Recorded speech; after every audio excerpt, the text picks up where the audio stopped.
Slowly relax. You can finish up completely very fine with your partner, whatever Paramashiva has revealed. Go to the as much detail as Paramashiva reveals to you. And whatever has appeared, share it exactly like that. Don't bring some kind of interpretations or understandings from it. Like if you saw a line, just say I saw a line. Don't say, oh, it may be this kind, it might be a wall, or it may be the number 1. Exactly as Paramashiva has revealed it to you. Share it exactly like that. Paramashivoham. Nithyananda. Paramashivoham. Nithyananda. Paramashivoham.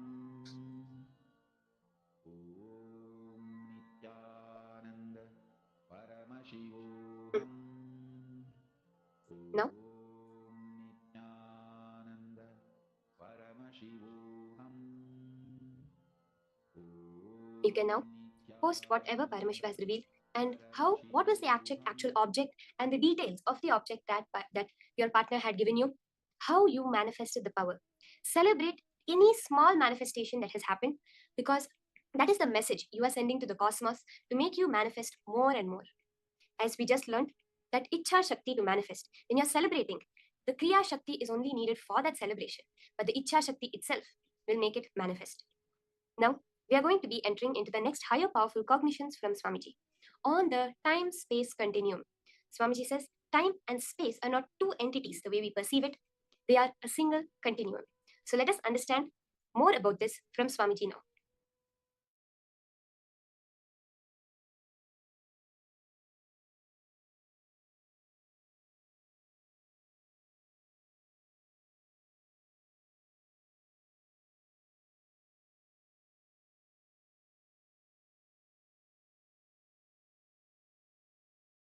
Paramashiva's message directly from Kailasa. Listen.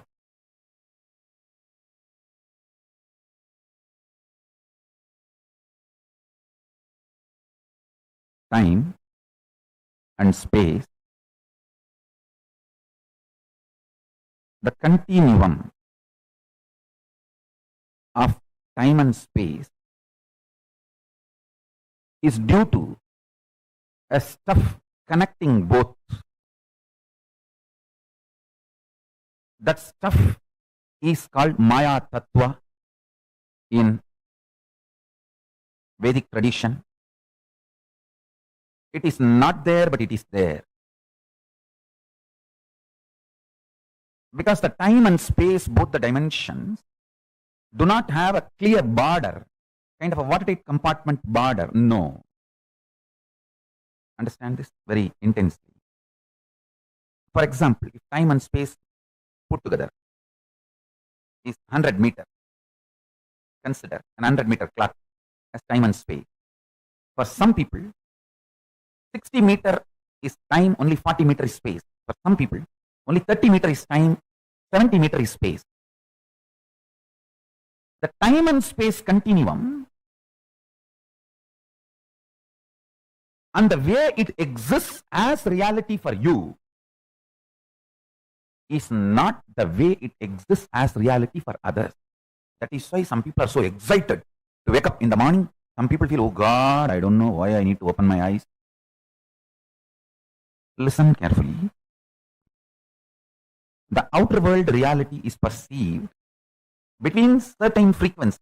Like I gave the example, 20 hertz to 20,000 hertz sound only can be perceived by any normal human being. Below 20 hertz or above 20,000 hertz, you can't perceive it. You can't hear it.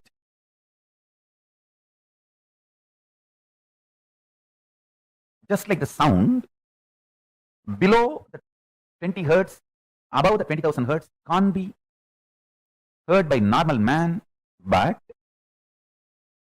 it can be heard by extraordinary capability. Same way. This reality which all of us are commonly sharing with that word called world. This is also between certain frequencies. For example, we will give the same like sound, 20 unit Maya to 20,000 unit Maya. It's only an example I am giving you. Between the 20 unit Maya, 20,000 unit Maya, the hertz for sound, Maya for the reality, I am using Maya word as a unit for reality. Between 20 unit Maya to 20,000 unit Maya, all of us common human beings can experience it as world, as reality. If it goes below 20 unit or above 20,000 unit, you start manifesting powers. Listen. If you unclutch intensely, it will go below 20 unit Maya. You become pure intensity. If you go above 20,000 unit Maya, you become pure devotion, feeling connection. But in both you experience oneness. So that by the Sugabodham. One beautiful thing. This clarity, whether you unclutch and reach below 20 unit Maya or practice devotion, feel connected and reach above 20,000 unit Maya, you experience the same oneness. Sutta Advaita Sugabodham.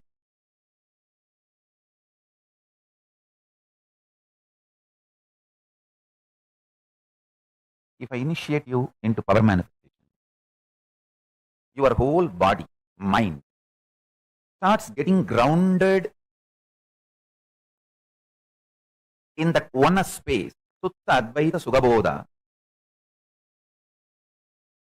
What you manifest is Shakti, not ordinary Siddhi.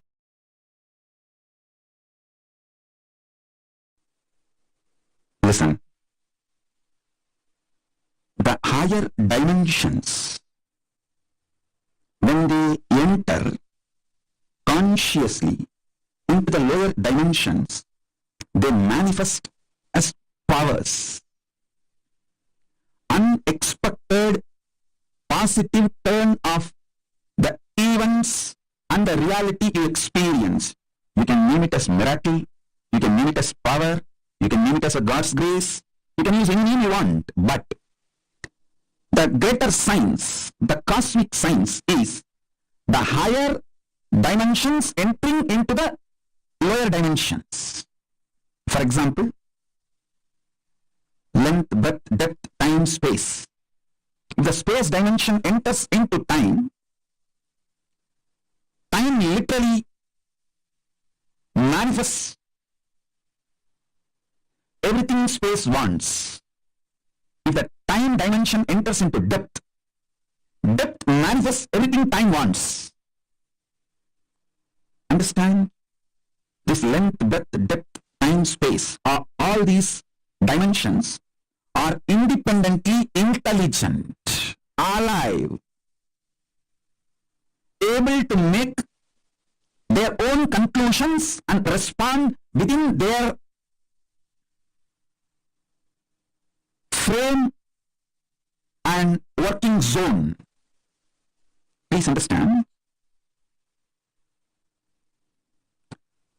The length dimension is responsible for your logic, rationality. The breadth dimension is responsible for your ability to feel the emotions, feeling connections. The depth dimension is responsible for you making cognitions, powerful cognitions about life, beyond your logic and emotions. I am mapping the cosmic dimensions into your practical every day-to-day experience. Listen. Length dimension is responsible for your logical, rational thinking. That does not mean the whole length dimension is limited to your logical, rational thinking. No. Anything which moves as per the logical, rational thinking you understand, all of that are bound by the same length dimension. For example, if you know, this is the way water will flow. Water moves from above to low. Water is also bound by the same length dimensions thinking. That is why your understanding about the water based on your length dimension thinking proves true forever. So, the cosmic length dimensions flow. When you understand the length dimension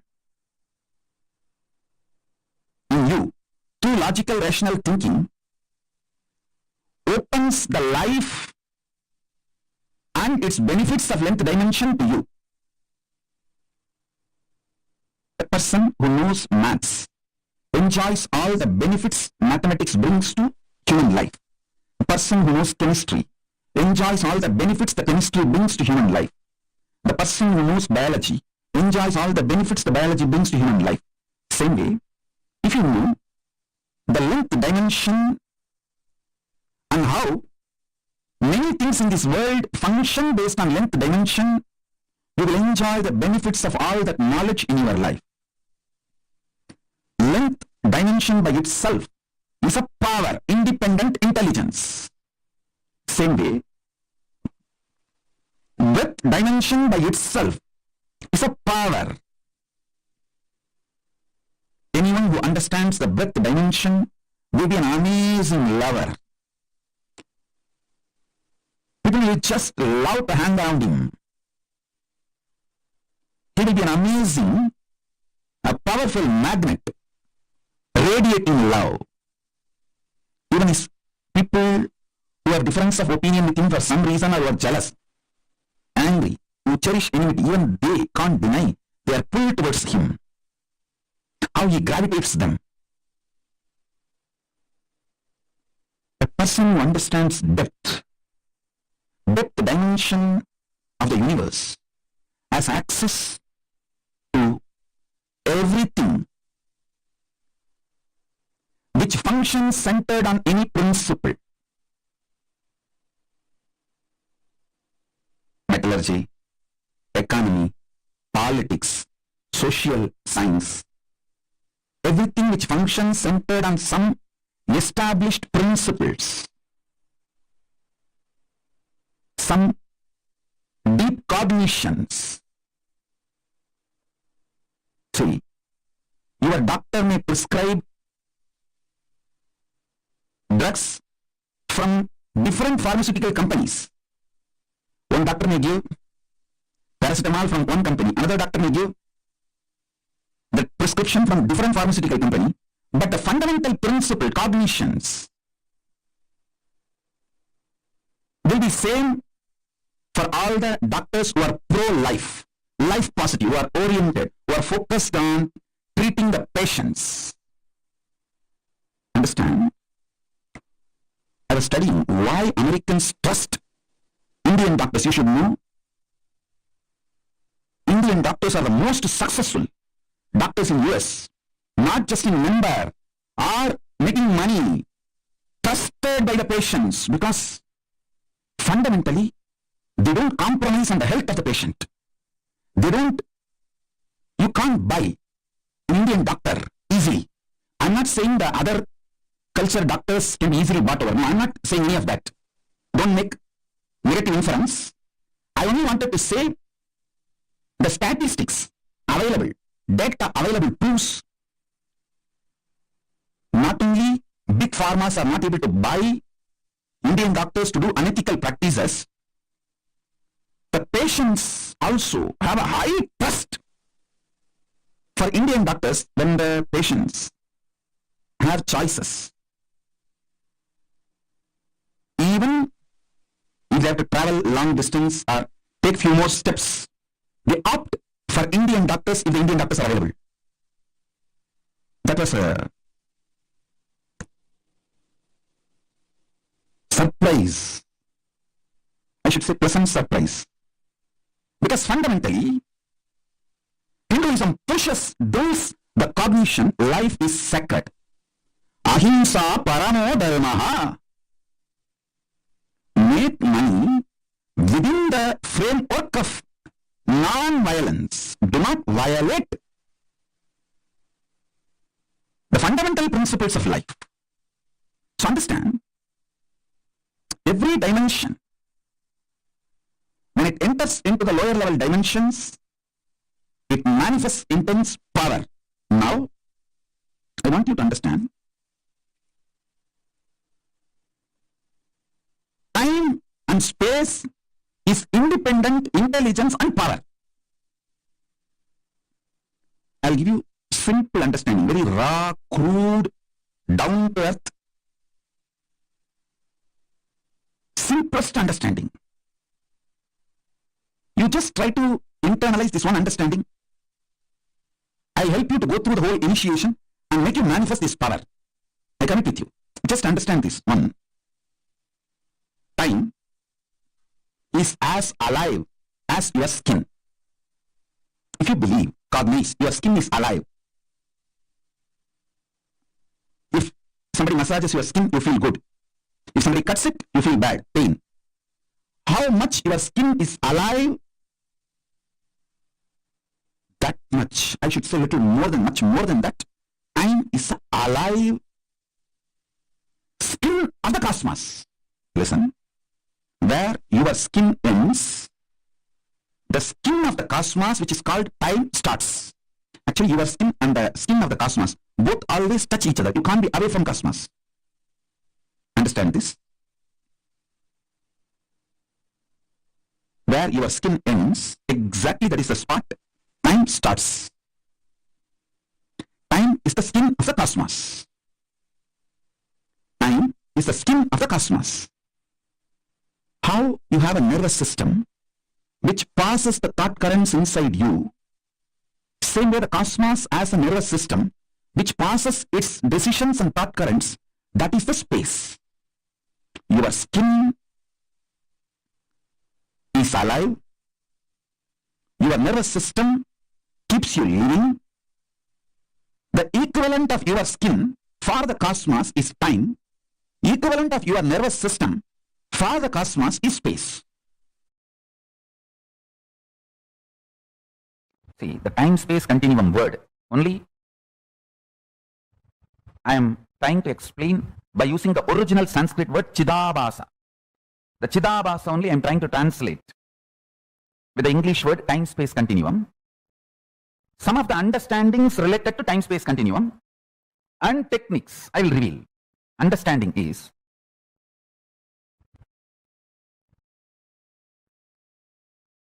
simple conscious will persistence. Conscious decision. Decide. Today I will not be tired. That's all. If you decide, I will not be tired forever, immediately one part of your mind, you have inside you, your automated artificial intelligence version of your wife sitting. How many times you told the same thing? You did the same sankalpa. You tried. And how bitterly, utterly, stupidly you failed. Keep quiet. Automatic intelligence version of your husband, your wife is sitting inside you. This may look too simple, but when you start practicing, you will understand how powerfully this technique works for you to be stable. Understand? The most beautiful emotion which can bring stability in your life is love. Morning when you wake up the Atmalinga which you are wearing. Mahadeva, please wake up. Morning when you take bath, Swamiji, please take bath. Pour, you drop water on that linga. Always wear it. That is the best way. Pour water on your body and pour water on the linga. Swamiji, please take bath. When you eat, whatever you eat, Swamiji, please eat. When you brush, you don't need a separate brush. Nothing is wrong. I am telling you, I am your guru. Whoever I gave the Atmalinga. Maybe you don't need to put the same brush on the Atmalinga, but take little Alteki powder and put it on. Swamiji, please brush the teeth. Mahadeva, please brush the teeth.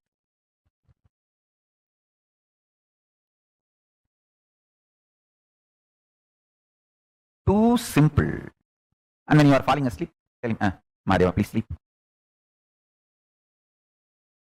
Love manifests the Chidabhasa, time-space continuum in you, sweetly and beautifully.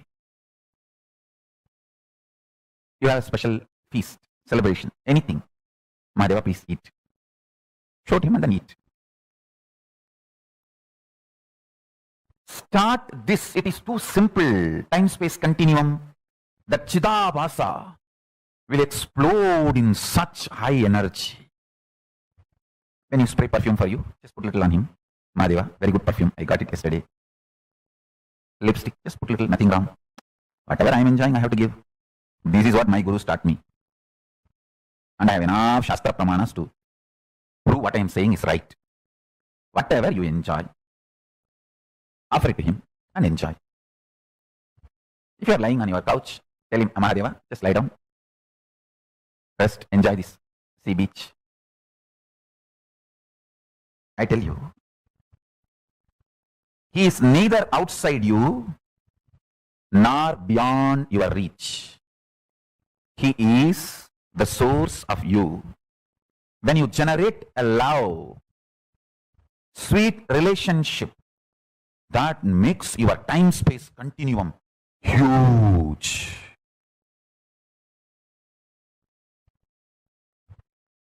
Huge.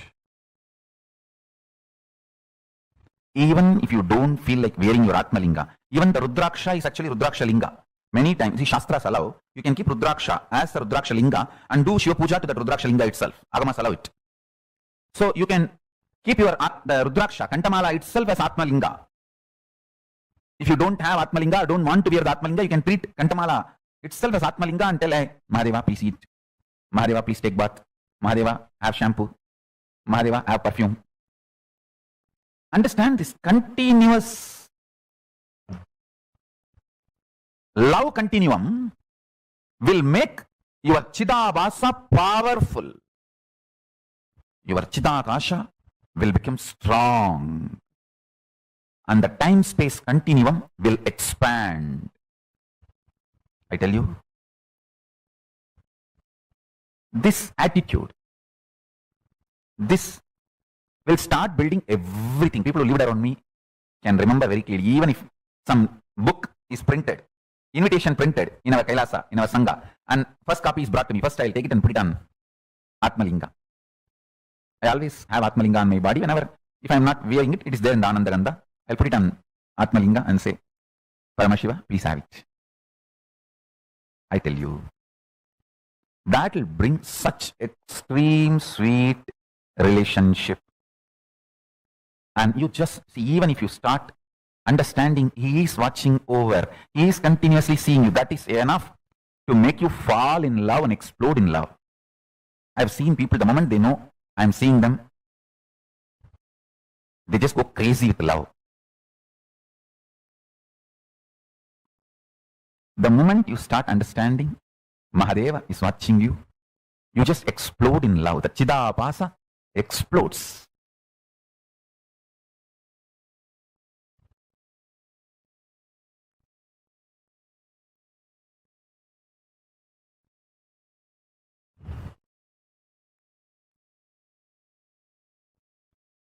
Vyutpatti of the word Chidabhasa means the explanation of the word Chidabhasa, Chita Abhasaha Pradivimbaha, reflection, and the source of Chit, consciousness. Buddhavatma Pradivimbe Jivaha Jive. The source and reflection of consciousness, Chit, in the Buddhi, in your being, self. Buddhi Vritti Chidabhasau Idi Vedanta Karika. This word Chidabhasa is used in Vedanta Karika as Buddhi Vritti Chidabhasau. Listen. The source where the being of Chit and doing of consciousness is felt, manifests, Chidabhasa.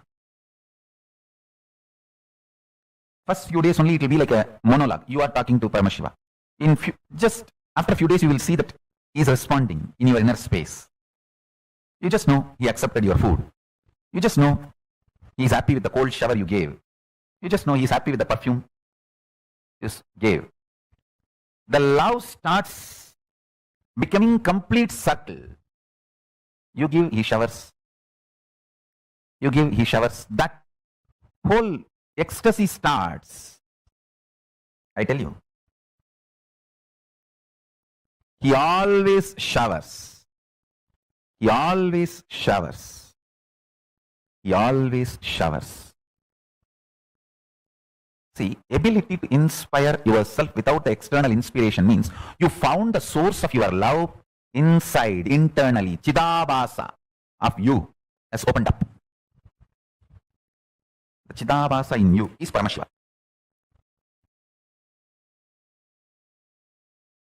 I'll be absolutely integrated to all of you. Let me give you the first truth, powerful cognition from today. It got revealed into me in Tamil, so I'll recite as it is, then I'll translate. அகச்சார் புடமையும் புறச்சார் புடமையும் பரம்பொருள் நிலையே என பரம்பொருளுக்குள் இருந்து நீ ரு Hindu. That's the word got revealed. நீ ரு இந்து. தன்னை தன்மயத்திற்குள் இருப்பார்க்கே தான் தானே வெளிப்பட்டு தன்மய சக்தியெல்லாம் பொங்கி பிரவகிக்கும்.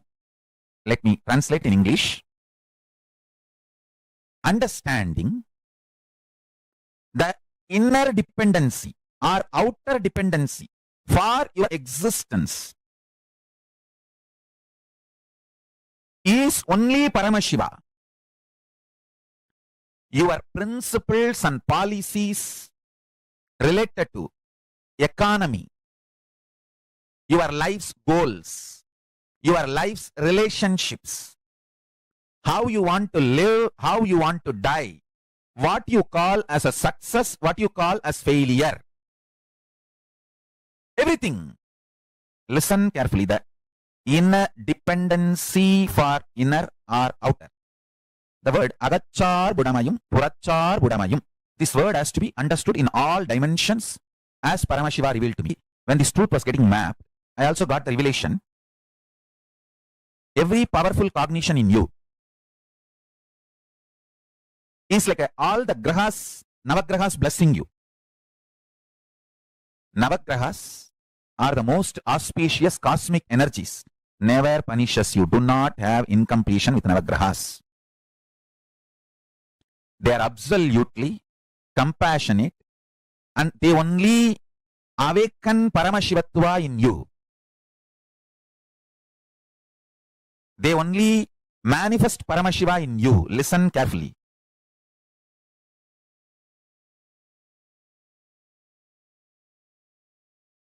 If you understand my love, you will understand all the Navagrahas' love for you.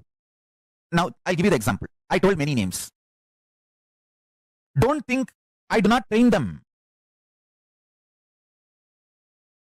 My extreme love, compassion, whenever I see they are dependent on wrong things for their internal, external centering, I correct them.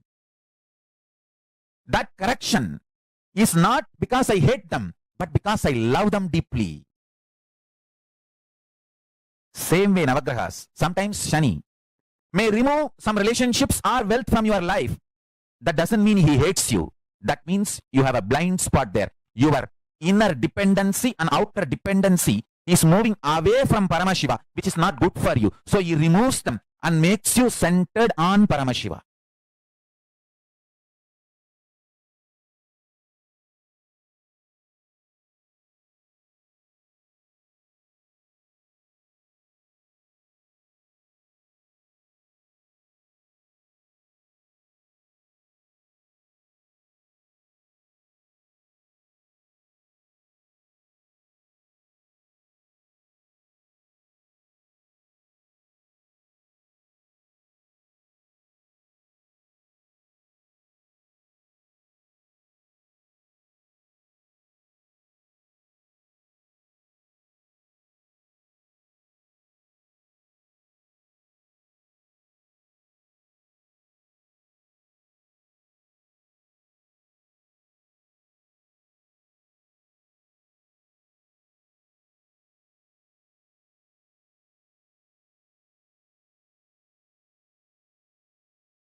So powerfully, Swamiji just revealed to us that power of our inner space.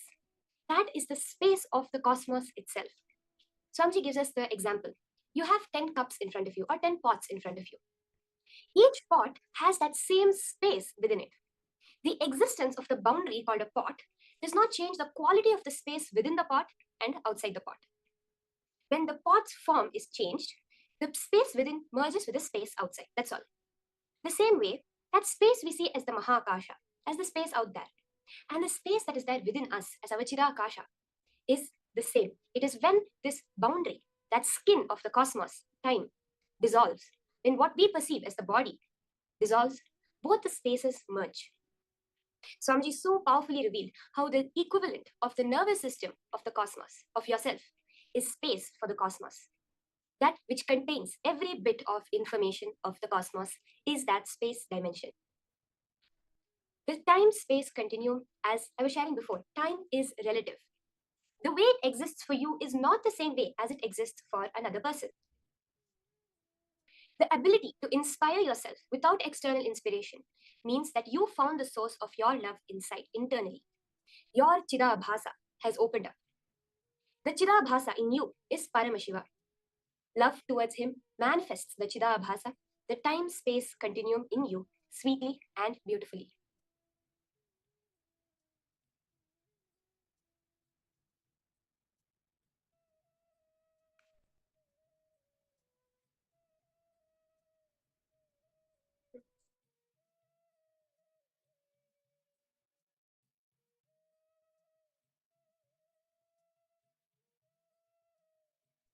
We heard the Pramanas, the Shastra Pramanas, Hindu scriptural references that Swamiji had revealed for this time-space continuum, Chidabhasa. Chidabhasaha Prativimbaha, reflection and source of Chit, consciousness. Buddhavatma Prativimbe Jiva Jive, the source and reflection of consciousness, Chit, in the Buddhi, in your being self. Buddhi Vritti Chidabhaso iti Vedanta Karika. This word Chidabhasa is used in Vedanta Karika as Buddhi Vritti Chidabhaso.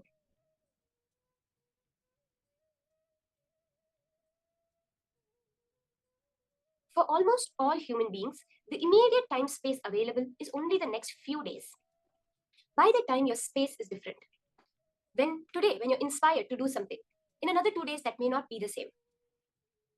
Your Chidabhasa, source space of consciousness, the time-space continuum, gets built consciously only with space-based sankalpas.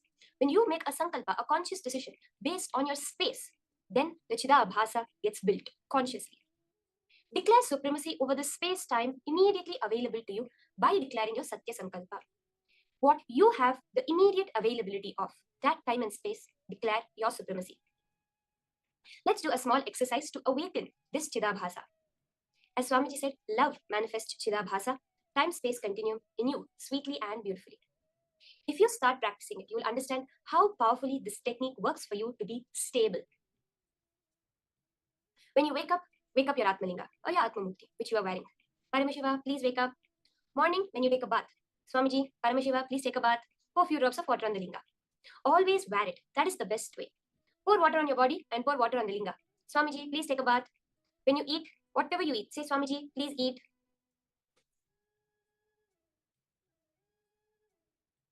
Like this, constantly live with the Atmalinga.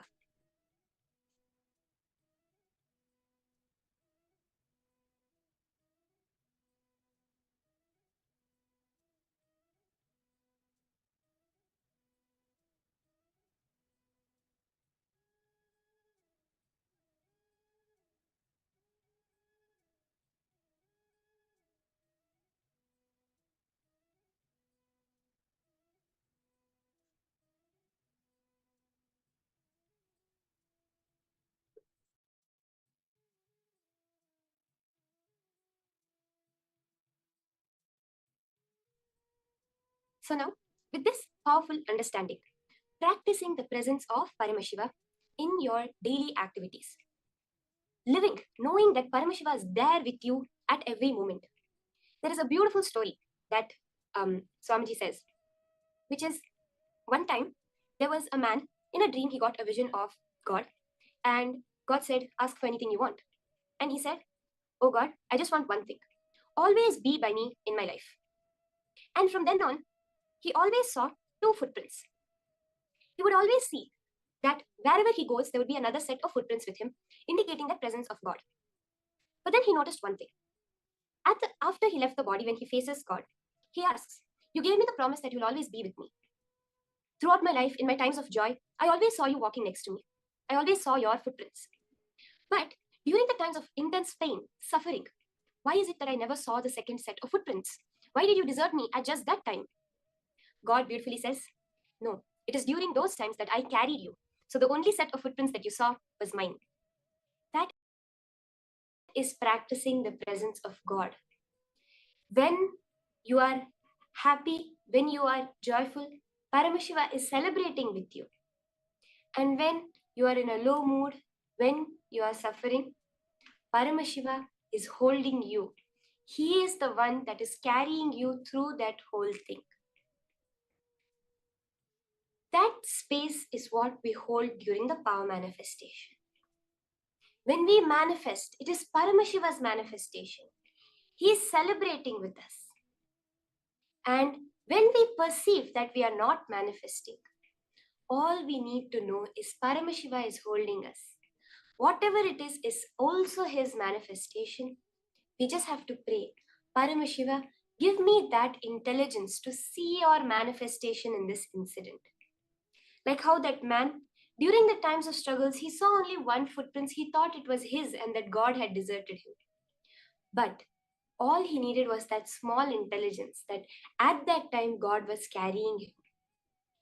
When we are doing the power manifestation, this is a very powerful click to hold. During the times of our success, Paramashiva is also celebrating. During the times when our perceived failures is there, when we are seeing that, oh, manifestation is not happening for me, at that time also, it is Paramashiva who is doing it. We just need the little bit of intelligence and patience to see how he is manifesting. So with that context, let's all enter into the power manifestation session. So we'll continue the previous round as we were doing, scanning a particular object, the details of a particular object. Okay, so let's all start. You can again connect with a partner and ask them to give you any certain object that you will be scanning the details behind. You can keep 3 parameters. First, when they got that object. Second, who gave them that object. And third, where they got that object. You can scan in as much detail, even if further details, other details, seemingly irrelevant details come. Share it exactly like that with your partner. Paramashiva always manifests. Swamiji always says that when I ordain, I sustain. So when he is telling, look into my Atma Murti, I will show you the Akashic records. Sit with that space and let's start. How much we expand our space, we are able to see the entirety of time. Sometimes we have that small deja vu, right? We call it small intuition. Hey, this has happened before. Or we have an intuition kind of thing, which says like, I don't know how many of you have experienced it, where you just think of a person and they're at your door. Or two people are talking about someone and they just walk in the room. How many of you have experienced this? You can just put a yes in the chat. That experience is that few moments where you are relaxed in that space of Paramashiva. All we want to do is bring that space back. Okay? So let's start the round of manifestation. Connect to Swamiji.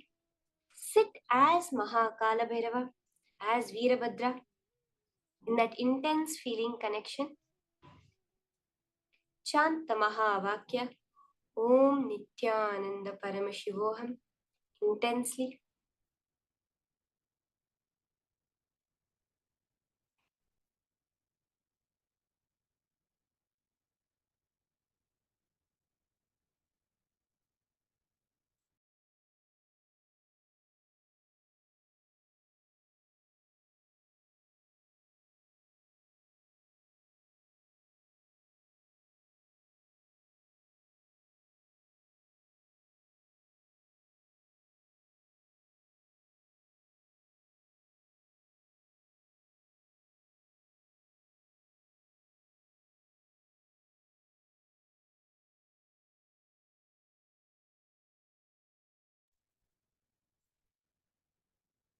scan the particular date that they got that particular object.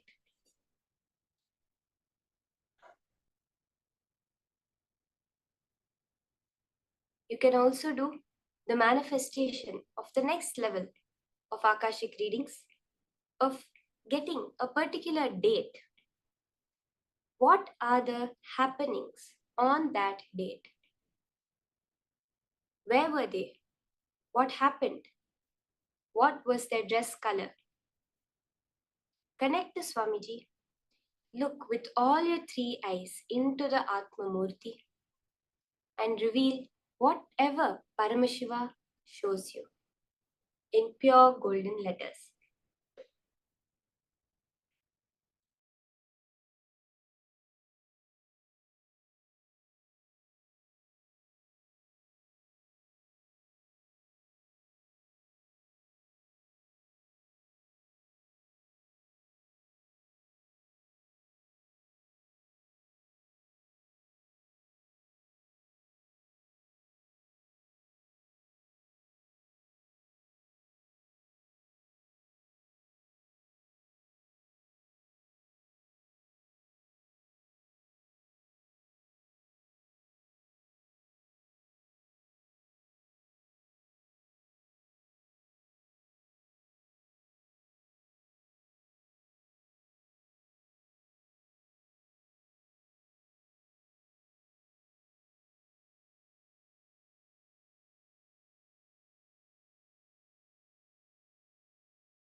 Okay, you can relax. You can now verify your answers with your partner. Whatever the details that Paramashiva revealed, you can connect your partner, verify to them, share it with them, and just see even the smallest number, letter which you got correct, celebrate it as a manifestation.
So I hope all of you have finished verifying your answers.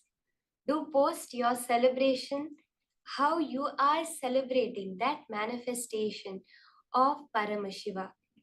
Whatever details, you can actually post how was the whole experience of the manifestation for you.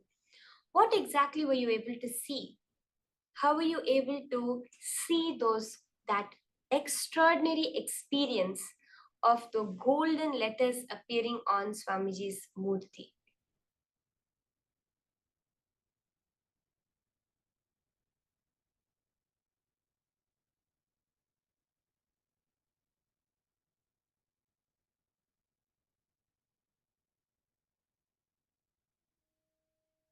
So please share that beautiful happening.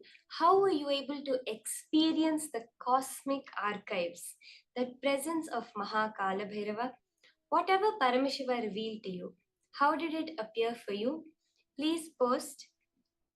We would really like to hear from each and every one of you how the manifestation has been going. With that, we are entering into the next session, higher powerful cognitions from Swamiji on conquering time. I think this would be everybody's dream, to be never be short of time, to be able to be on work on time, to be able to do everything on time, to be able to get enough rest, to have enough time to play, to enjoy. I think everybody's dream is this. So Swamiji is now giving us the science of how we can conquer time and conquer life itself. Let us now listen to these higher powerful cognitions from Swamiji.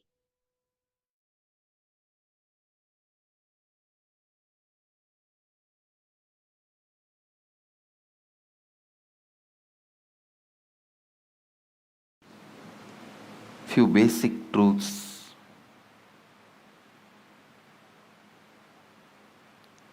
Please understand,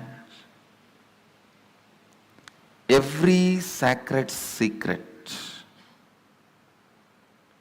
every sacred truth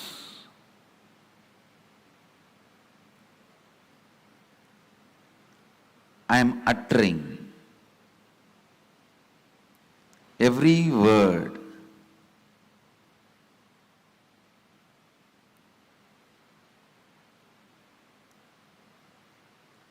need to be internalized and internalized. Do not sit with the intellectual tiredness. Usually people have this pattern. Tell us finally what we should do. No, things don't work like that. Please understand.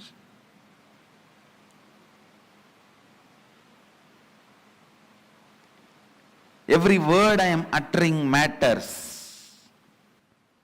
The first truth, time is a matter.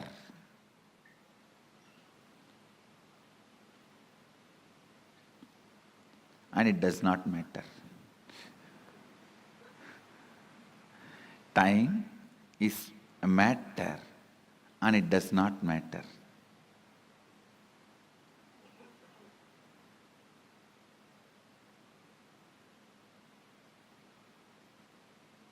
You can manipulate it as you can manipulate your body. Understand? You can make your body big or small with certain practices,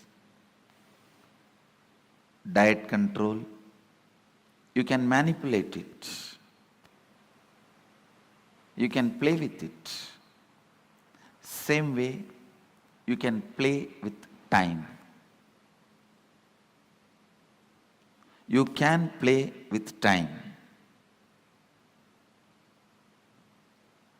How? We will see next. But some of the basic truths, you can play with it. Please listen. It was such powerful click for me. I'll tell you exactly what he said. He said, how the moment your bladder is full, your brain can create the restroom which is not there and give you the comfortable feeling you are protected, safe, you are in a proper place, please relieve yourself. Only after that signal goes to the body, the internal organs decide to relieve and relieves itself.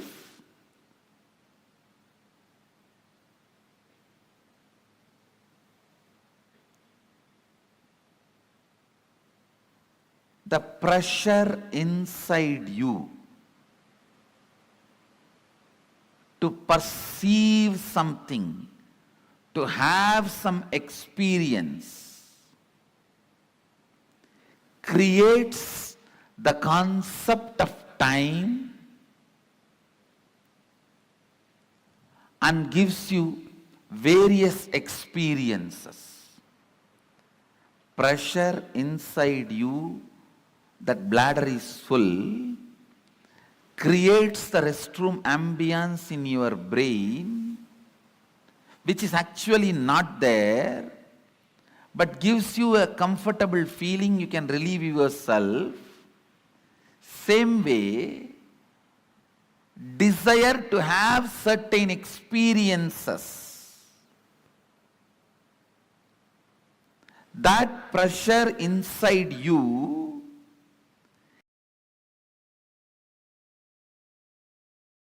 creates time which is not there and gives you various experiences. I'll try to convey much deeper the same truth further. Now you understand this much. The whole idea of time is your will and decision. I can give you 100 examples. When you are sitting with somebody whom you like or doing something which you like, your passion, you don't know how the time passes. Time gives you a different experience about you, about life, about world. But when you are sitting with somebody whom you don't like, or when you are doing something about which you are forced, time gives you different experience about yourself, world and life. This one small example I have seen in my own life. Morning 5 o'clock, early morning 5 o'clock to night 11 o'clock, I'll be sitting with Arunagiri Yogeshwara. I don't know how the sun rises and sun sets, but at night, few hours when I need to be in the house, away from him, I'll move the clock 10 times, thinking that it is not moving, it has stopped.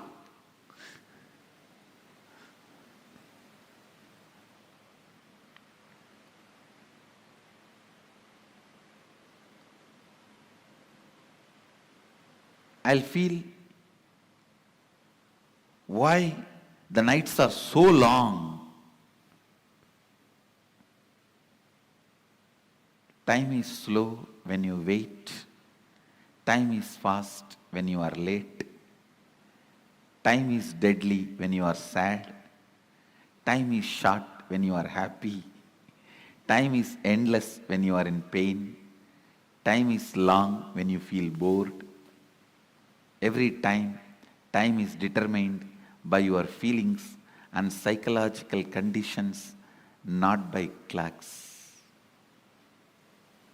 So learn to have nice time always.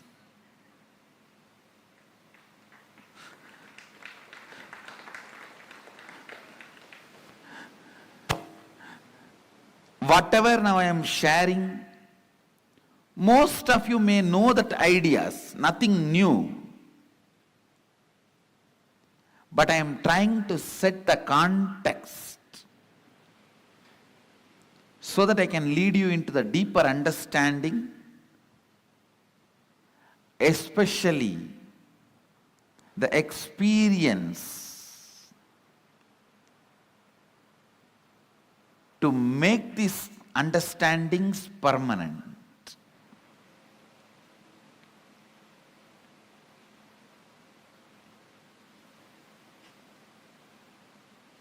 Time is a matter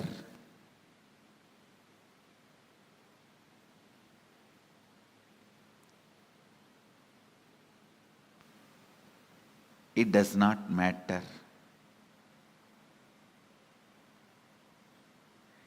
It can be manipulated as you want. You can play with it as you want. one more understanding I received from Arunagiri Yogeshwara about time. Listen carefully.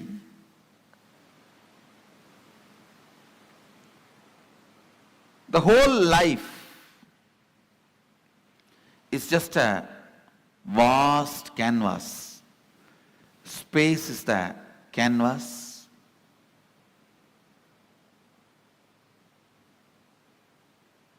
Imagine 200-mile length canvas on which lot of paintings are there.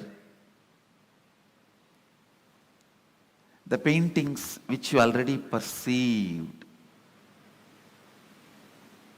is called past. The painting you are perceiving is present. The painting you are going to perceive is future.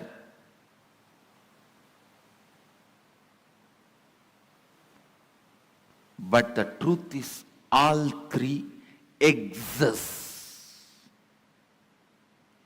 All three exist.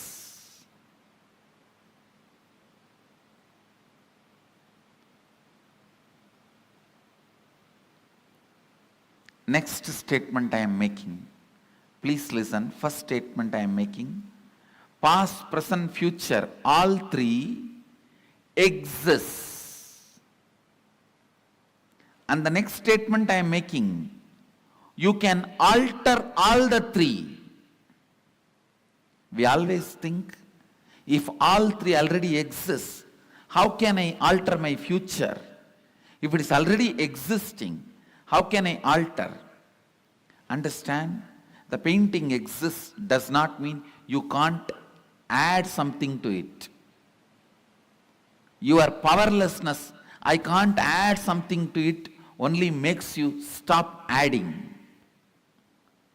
And very important statement I am making now. Not only you can alter the future, you can alter your past. How? We will make. You can alter your past. One, time is a matter, it does not matter. Second, your psychological ups and downs, physiological ups and downs are not you. Next, your past, present, future exists now. Next, it exists now does not mean you are bound by it. You can alter not only your future, even your past.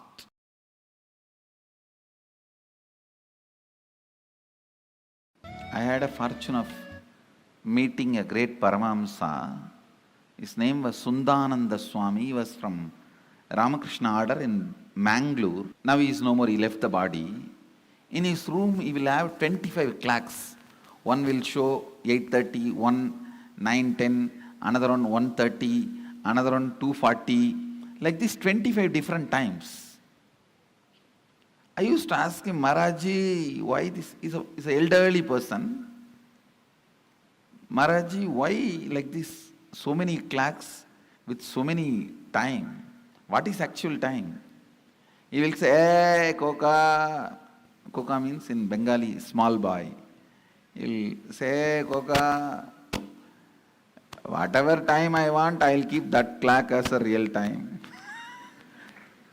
It was very shocking. And he was head of the mud monastery where so much need to happen as per the chronological clock. But he was always making everything happen. The absolute freedom from time. Listen. Consider this line, straight line, as present moment. Now. every thought happens between past and future. Please listen. Actually, from morning I am giving you different truths about time. Now all those zigzag puzzles will fall in place if you just grasp this one. All thoughts, it can be as simple as feeling like having a cup of tea, or as complicated as politically strategizing for some victory. It can be as simple as wanting to have a cup of coffee, or as complicated as political strategizing for some victory. Any thought, thought means movement between past and future. Thought means nothing but you move to the past and future. This is past. Let's consider this as past, and this as future.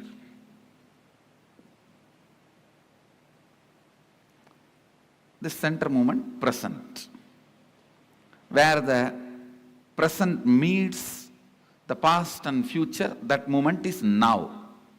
This is that now.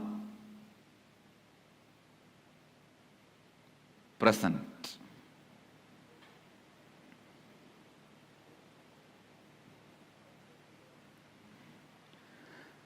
Understand, if these lines symbolically represent time, means this board is the space. Symbolically, this board represents space. On space only the whole time happens. Space is the most subtlest matter on which the play of time happens.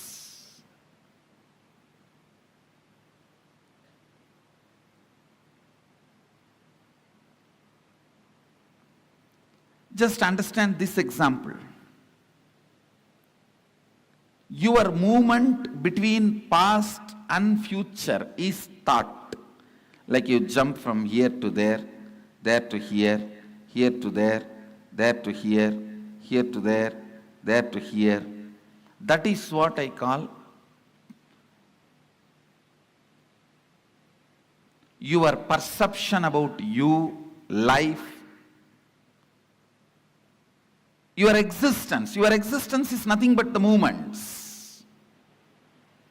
Because till you know your real reality, as of now, whatever you know about you is nothing but your thinking. Am I right? Is there anything you know about you more than your thinking? Anybody? If you know something more about you, more than your thinking, this seat is for you. See, whatever you know about you is all based on your thinking. So, I can very comfortably assume your thinking is your reality, as on now. Am I right?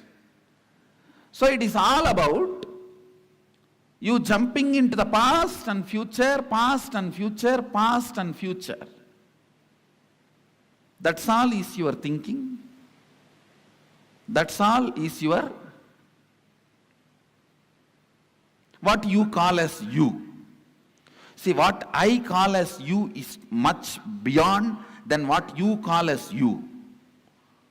So now I am talking about what you call as you. It's all about movements between the past and future. And I want you to know, it has a direct utility in your life's balance sheet. So please don't think it is some philosophy, it is some metaphysics, it is some intellectual stuff. Allow every word to enter into you. It can increase your everyday balance sheet. Double. It can increase your everyday balance sheet. So allow this understanding to set into your system. I can make you alive.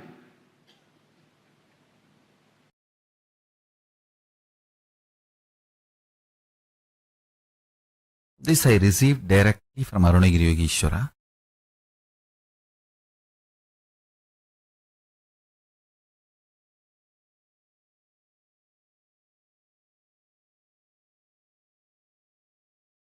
Listen carefully.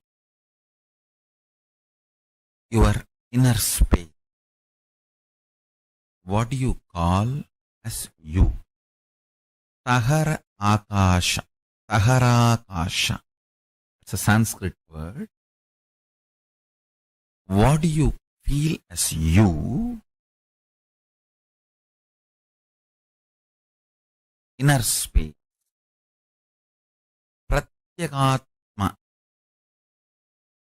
Or Takarakasha. Takarakasha is a more precise word. Your inner space. If you hit your inner space with a powerful cognition, that powerful cognition explodes as power, awareness, pure consciousness, super consciousness, higher level of existence in you. The same Taharakasha, your inner space, if it is hit with the patterns, it gets reduced into something called time and boring lifestyle. Listen carefully. Every pattern gets settled in your inner space, makes you time bound, means you will feel days and months are passing, but you are not doing anything. You don't know how the time is passing. It is just going. Suddenly you remember next year is here. Suddenly you remember next year. Suddenly you remember, oh God, one more birthday. And you don't know what is going on, what you are doing. Understand? More patterns, more unconscious, more delusion, more you become time bound. That is why Kala Bhairava is described as ferociousness. This is exactly I learned from Arunagiri Yogeshwara. He says, whenever you are ferocious and break one pattern, you gain 1 hour extra in your life. Understand? I'm giving you a rough example. Sometimes when you break one pattern, you may get even 3-4 hours extra. Means that 24 hours chronological time is different. Consciously, how many hours you are living, that psychological time is different. Phenomenology of the time. Listen. In reality, chronological time does not matter for your existence because you are a conscious being. A being just takes birth, eats, reproduces, ages and dies. For that being, chronological time is enough. But you are not that kind of a being. You are a conscious being. You have a purpose to exist. You feel desire, fear, greed, wanting, not wanting. You have choices. And you feel your freedom to choose. Understand? The moment you feel you have a will, you are a conscious being. So how many hours are available for your consciousness, your awareness, that psychological time matters. Every time you are ferocious and break a pattern, you gain time. You gain conscious extra, conscious longevity. Understand?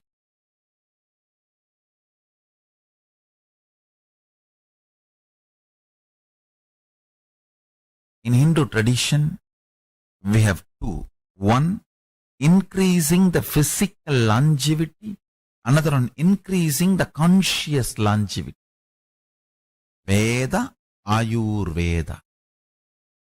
Ayurveda is all about increasing the physical longevity. Body functioning with health for long period. Veda is all about consciousness functioning more. Understand? Every time you break a pattern, you have more psychological time available to you. Living in Kailasa Vasi is all about making the maximum conscious psychological time available to you. Of course, I do work on your body, detoxification, giving you the best organic food, and make your body also live long.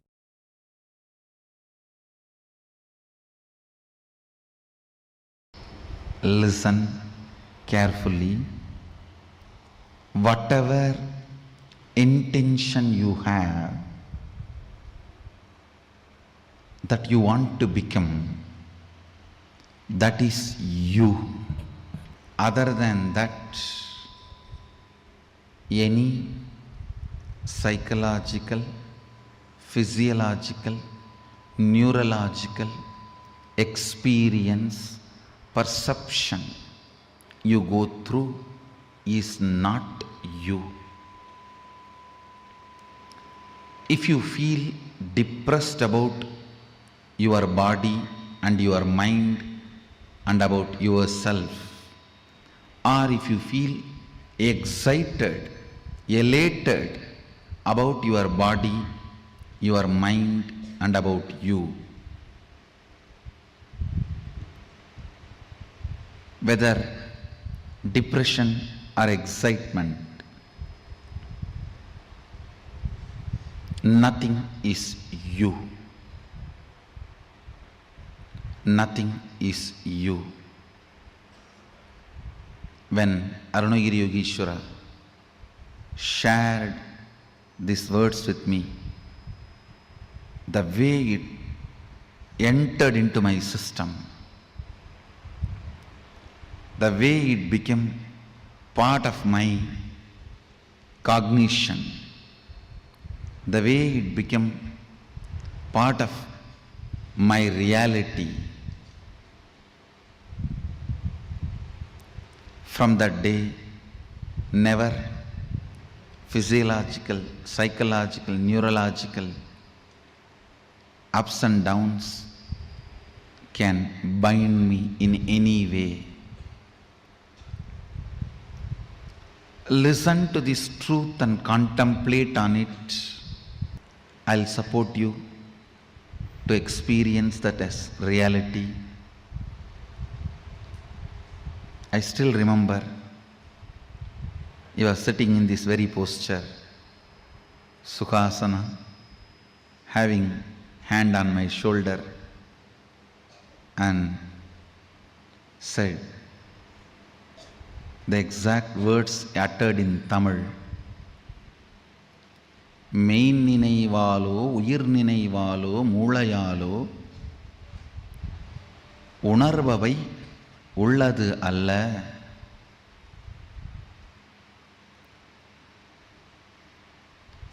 I know for sure, even if you are a Tamilian, you can't understand these lines because it is classical Tamil.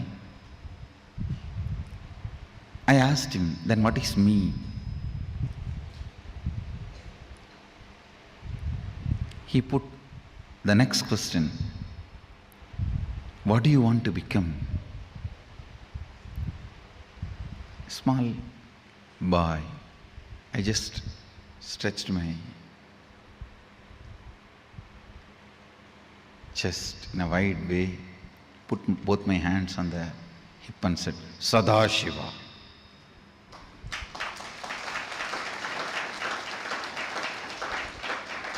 Whatever I heard from the temple lectures, satsangs, pravachans, books, that is what I know as ultimate.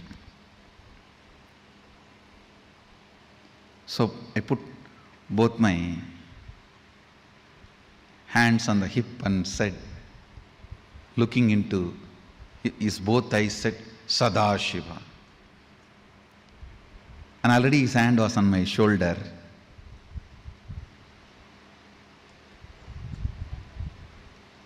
The one more reason I put both my hands on my hip, I just want to give him more space so that he will not take his hands off.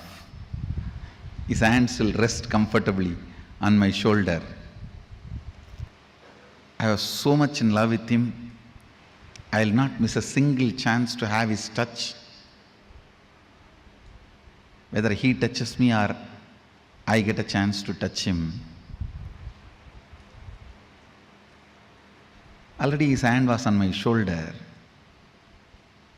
He said, you are that.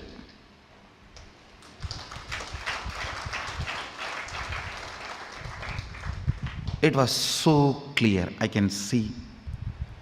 It's directly from his third eye to my third eye. There was no questions, doubts after that. He himself explained.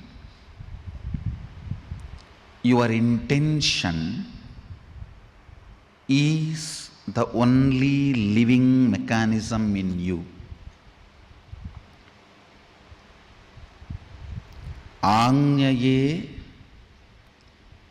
உனக்குள் இருக்கும் உயிர், ஆஞ்ஞையே உனக்குள் இருக்கும் கடவுள், அதுவன்றி வேறொன்றும் உன்னுள் உயிர்த்திருப்பதில்லை என்பதனால் உயிர்த்திருக்காத ஒன்று உயிருக்கு உபத்திரவம் தர இயலாது. Means your intention only is you, your intention, what you want to be is only God in you. Your intention is the only living mechanism in you. Other than your intention, everything else is matter in you. Because of that, the matter cannot disturb your intention, which is you.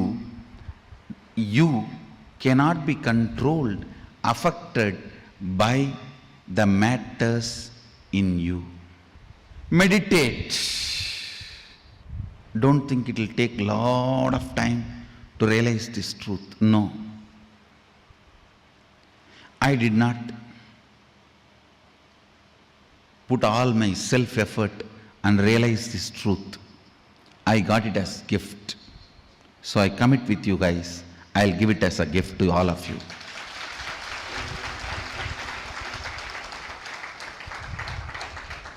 Ultimately, I received it as a gift.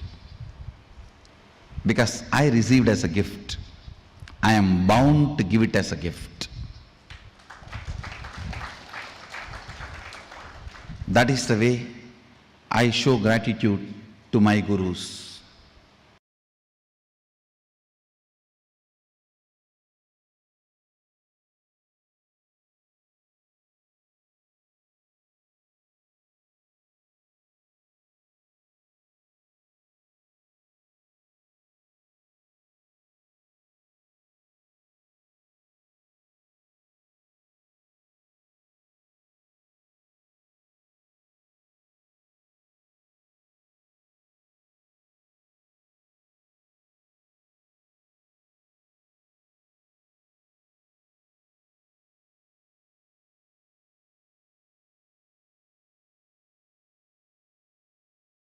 Whatever may be your perception, whatever may be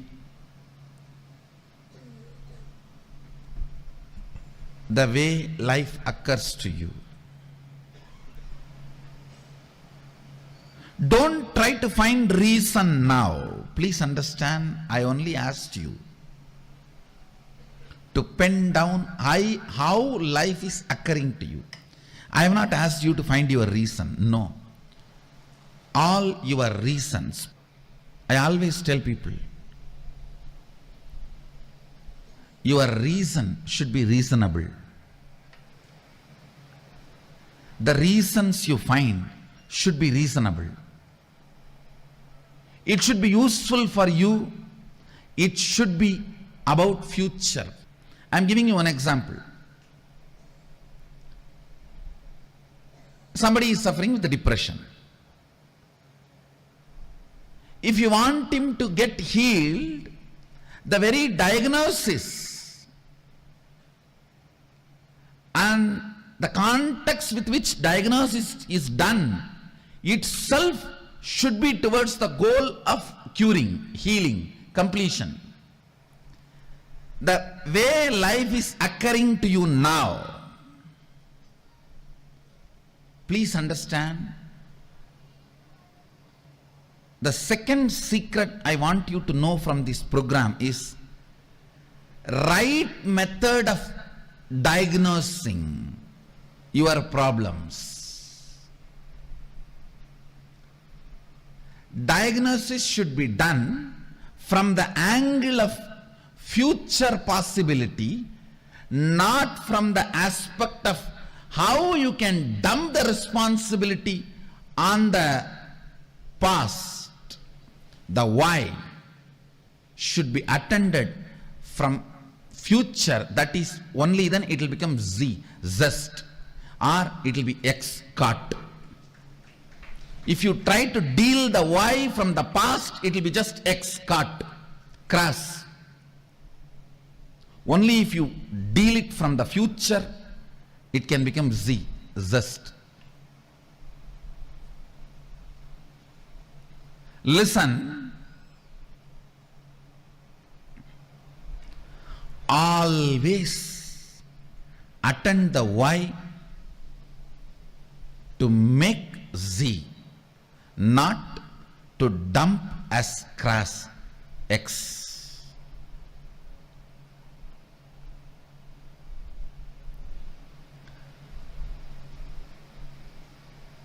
Depression. If the simple diagnosis can be done to a depression, any depression has to attract the high energy.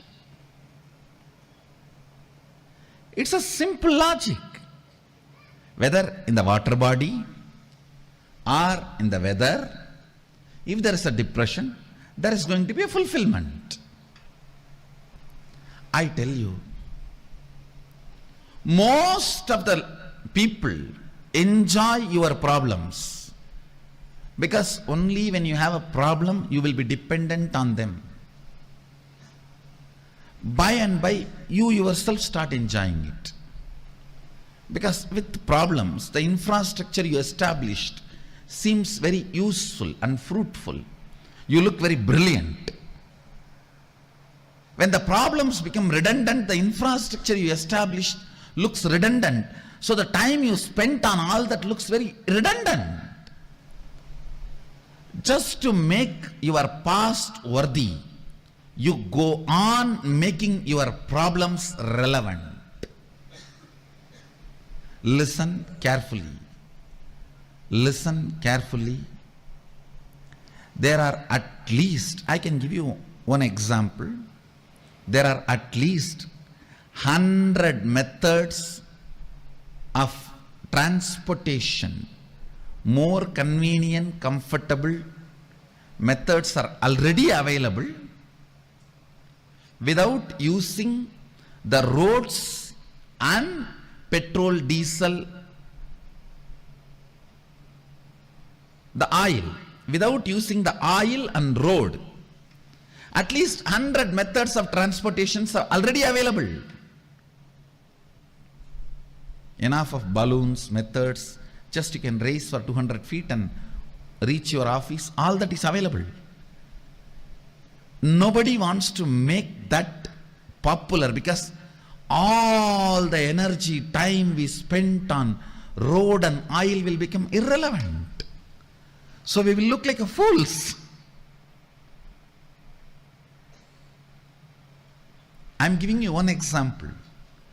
Whether in the field of health, or whether in the field of communication, whether in the field of transportation, in every field, enough has happened. If you look at the why from the angle of solving it, but the why is not looked from the angle of solving it. Let me give you some more example which you can directly understand and analyze. See, now you have written lot of lines, thoughts, ideas, how life is occurring to you.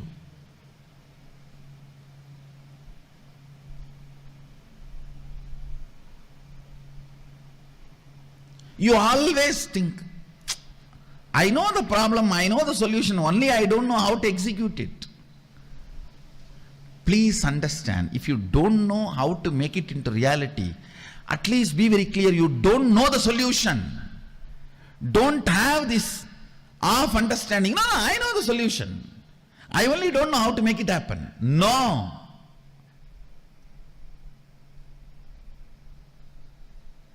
That is what I call consolation out of confusion. Trying to console yourself out of confusion. Understand, till the result happens, effort cannot be called as effort. Till the effect happens, effort cannot be called as effort. Somebody came and told me just few days before, one of my team lead person, I am putting so much of effort, result is not happening, Swamiji. I said, no. Be very clear, till the result happens, what you do cannot be called as effort. Don't have the wrong diagnosis, wrong reasoning. Wrong reasoning is delusion. Wrong reasoning is suicidal. Wrong reasoning makes you feel you are stuck in the life. The first step, seeing how life is occurring. The second step, next step, always look at the life, perceive the life, understand the life, reason with the life from the context of making it as you want, making it as a reality as you want, not dumping the responsibility or playing the blame game on your past, on everything. We can blame everything, including ourselves, and say, this is the way it is, what can be done? No. That is what I call suicidal.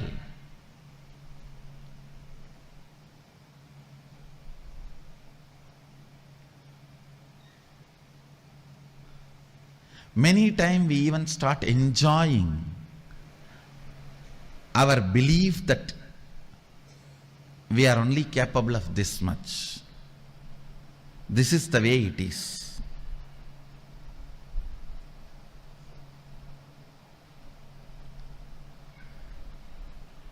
I'll give you an example. You want to be healthy, you want to wake up early morning 4:30 and do yoga every day and healthy.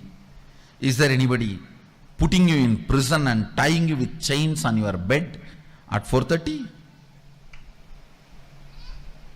No. But you enjoy. I can't get up at 4:30, you see. I tried my best. I had enough of alarms, yoga mats, shoes. I watched tons of yoga videos, gymming videos, workout in 10 minutes, 6 minutes for 6-pack, 8 minutes for 8-pack, 10 minutes for total workout. All these videos I watch. But you see, I can't get up in the morning. And you start either getting comfortable or give up or even enjoying your inability. Please understand.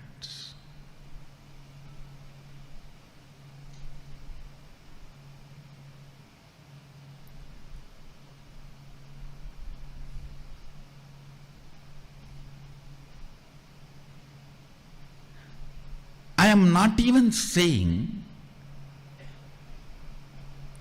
you need to put all your effort. I want to make only this statement as essence of this session. If you can start looking at the whole, analyze each and every situation from the angle of manifesting it as you want, instead of the blame game of why the way it is. See,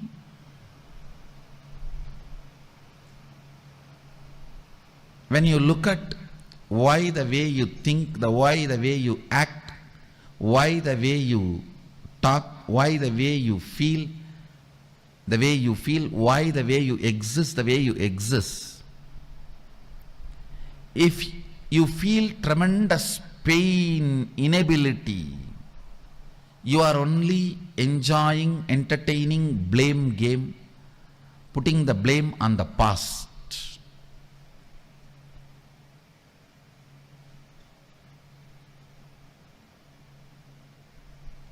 Now it is time. Even the why should be from the context of how. Oh, you don't know, Swami, my background. For my background, even how I survived is extraordinary. No one else other than me would have survived in my background, the way I grew up or the place I was in. If you are interested in that, you will never find solution. You will never find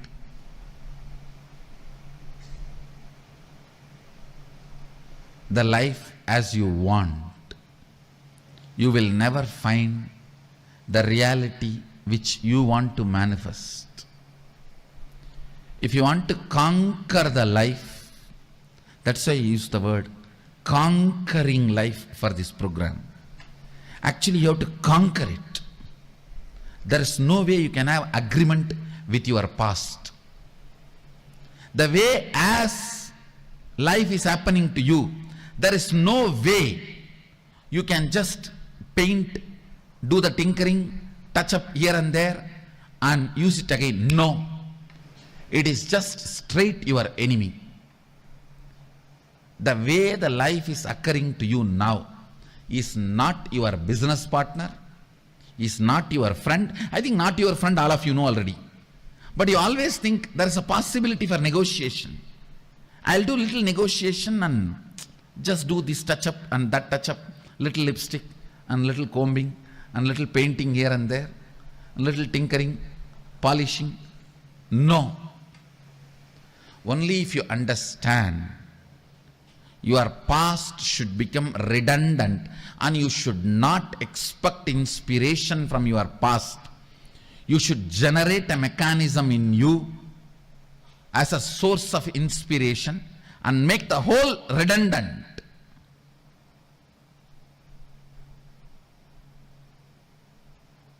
The whole should become irrelevant.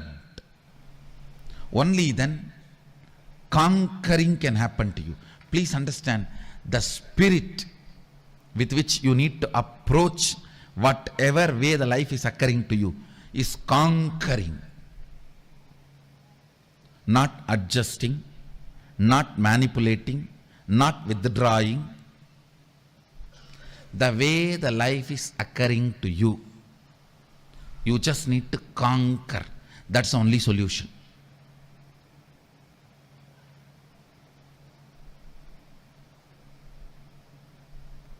As long as you have the light, soft corner and sympathy for you, and justification about the way you exist, conquering is not possible. I am not asking you to be angry with your past. No. I am asking you to be ferocious with your past. Be ferocious with the way your life is occurring to you. The way you approach your life should be the attitude of conquering. Not angry, but ferocious. Not angry, but ferocious.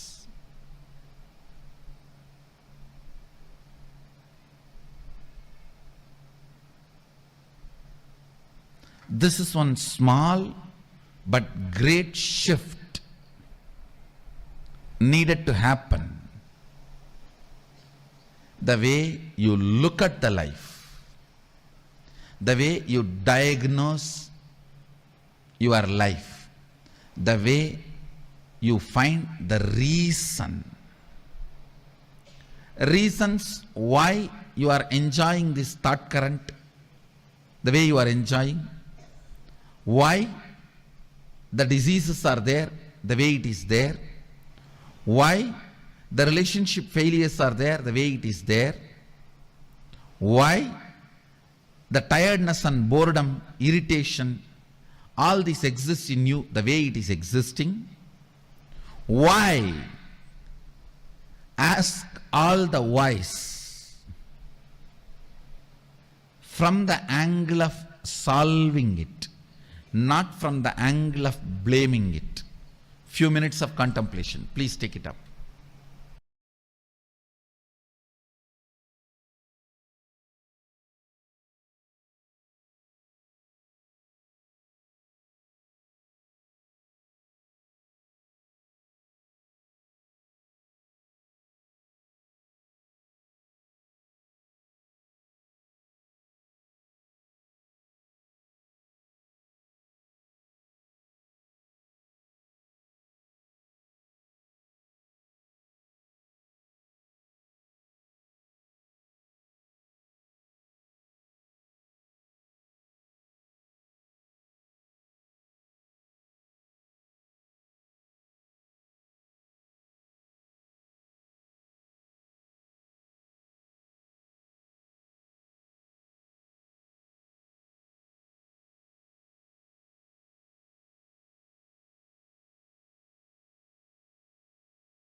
Nithyananda, Swamiji revealed two of the most important secrets in this session. Understanding about how exactly the law of life is, how time functions, how life functions. Swamiji taught these two most important principles. And this whole session was so powerful, the way Swamiji revealed the truth, right? How many of you understood the science of conquering time and the science of conquering life? Like Swamiji was telling, many times when we spend time with someone we love, like for example, Darshan, let's say, when Swamiji comes and sits, we will be like, oh my God, I felt like Darshan just started, already 3 hours have passed. How many of you have had this experience? How many of you have had this experience where you feel like, oh my God, just now I thought satsang started, already an hour has passed? How many of you have had this experience? Yes? Okay, I see so many of you saying yes, giving me thumbs up. Now, let's say you go to a boring lecture or you go to something that you don't like much. You will feel like, oh my God, why is my clock not moving at all? Right? It feel like I've been here for an eternity and it's just like 1 minute has gotten over, 10 minutes have gotten over, 15 minutes have gotten over, and you feel like, oh God, why is time running so fast? Understand, time is the skin of the cosmos. Every time rubs against you. The Kaala Chakra. See, that's why it's called Kaala Chakra, the circular time. It keeps rotating. Let's say this is your life, right? Let's say your life is the x-axis, and the Kaala Chakra is continuously rotating, rotating, rotating. Now, any incompletion, resistance, powerlessness in life is like a bump on the x-axis.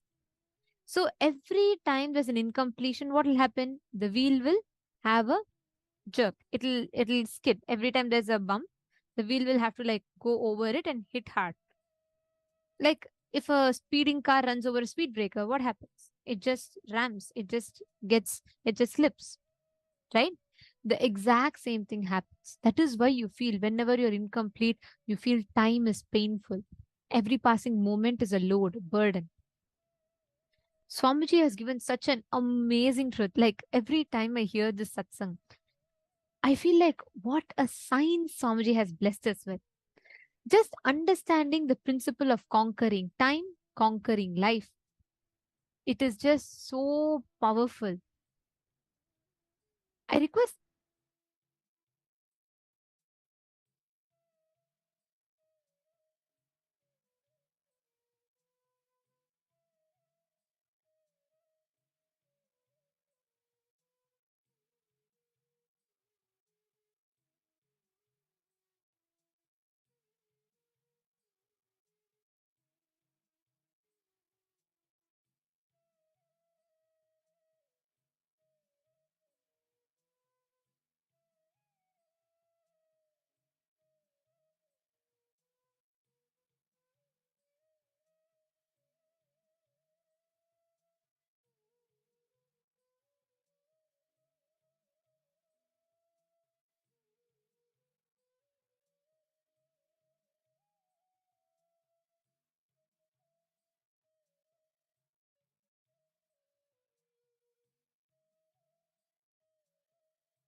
a red color dress you can wear. If you want to wear a pink color dress, you can wear.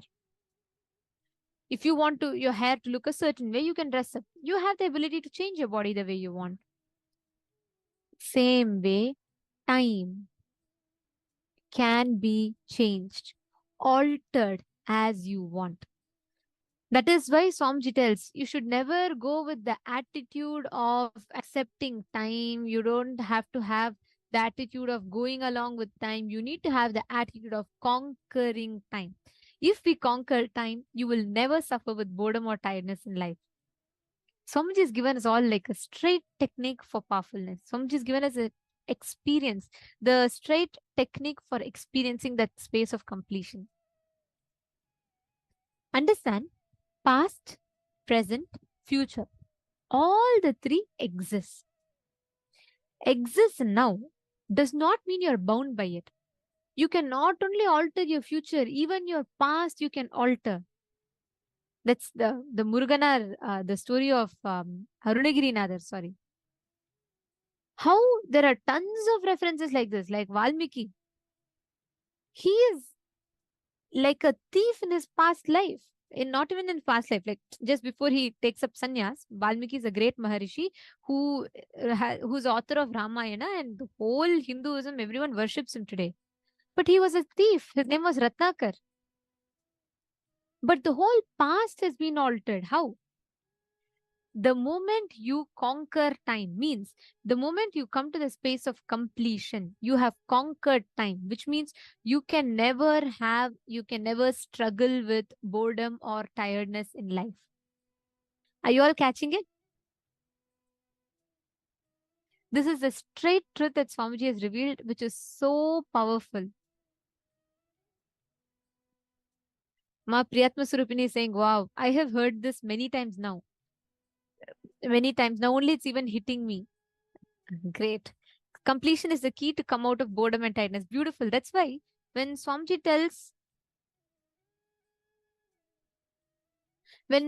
tells that each time you experience completion, each time you have a breakthrough, Swamiji tells the same satsang you listen again and again and again. Every single time you listen to it, you will have a new understanding about it, because life expands.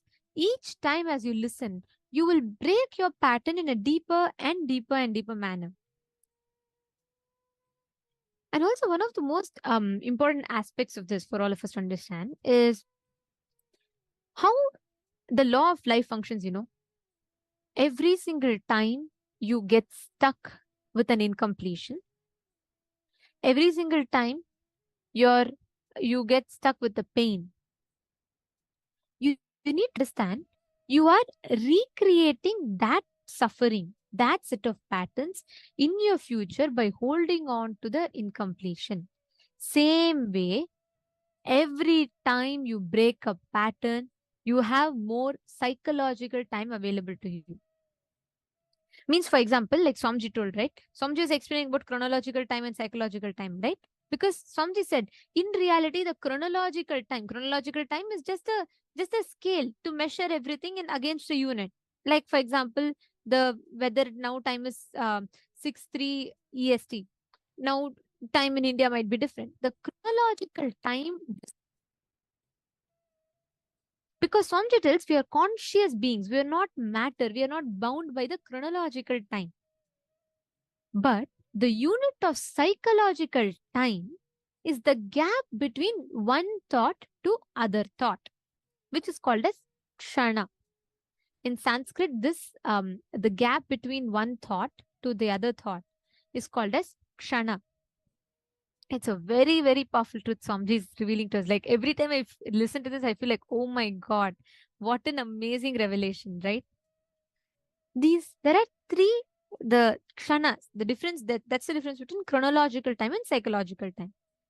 The psychological time for me might be different from the psychological time for, let's say, Ma Priyatma Svarupa or anyone else.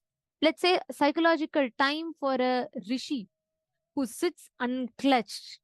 For him, time will be so long.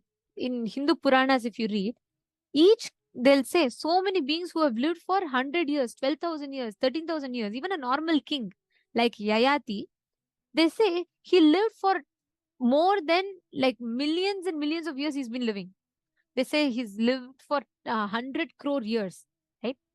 Like that, there are so many. You will hear many rishis saying, they do tapas for 400 years, 500 years. Because the psychological time, the gap between one thought and the other thought is more, which means you have a lot of inner space. You take life sweetly. Every time you break a pattern, you have more psychological time available to you. Let's take step 1. Okay, let's understand what is our perception of time. Are all of you understanding so far?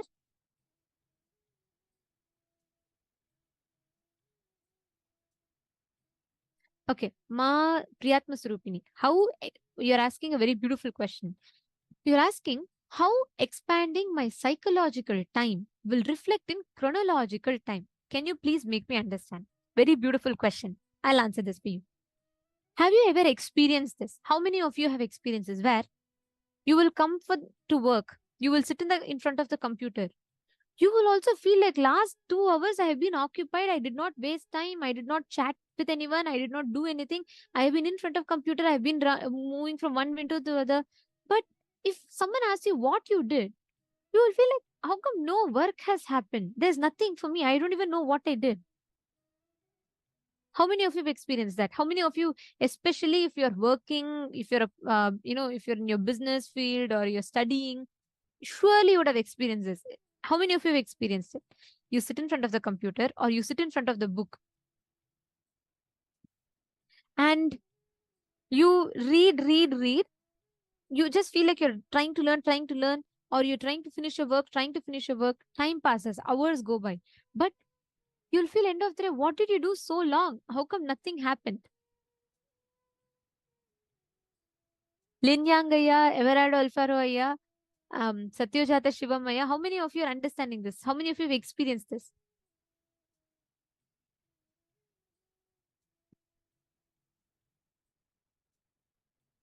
Okay, I see so many people putting yes in the chat.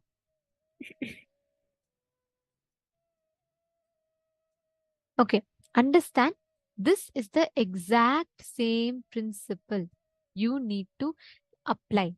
What happens at that time is when you experience this, okay, just carefully listen.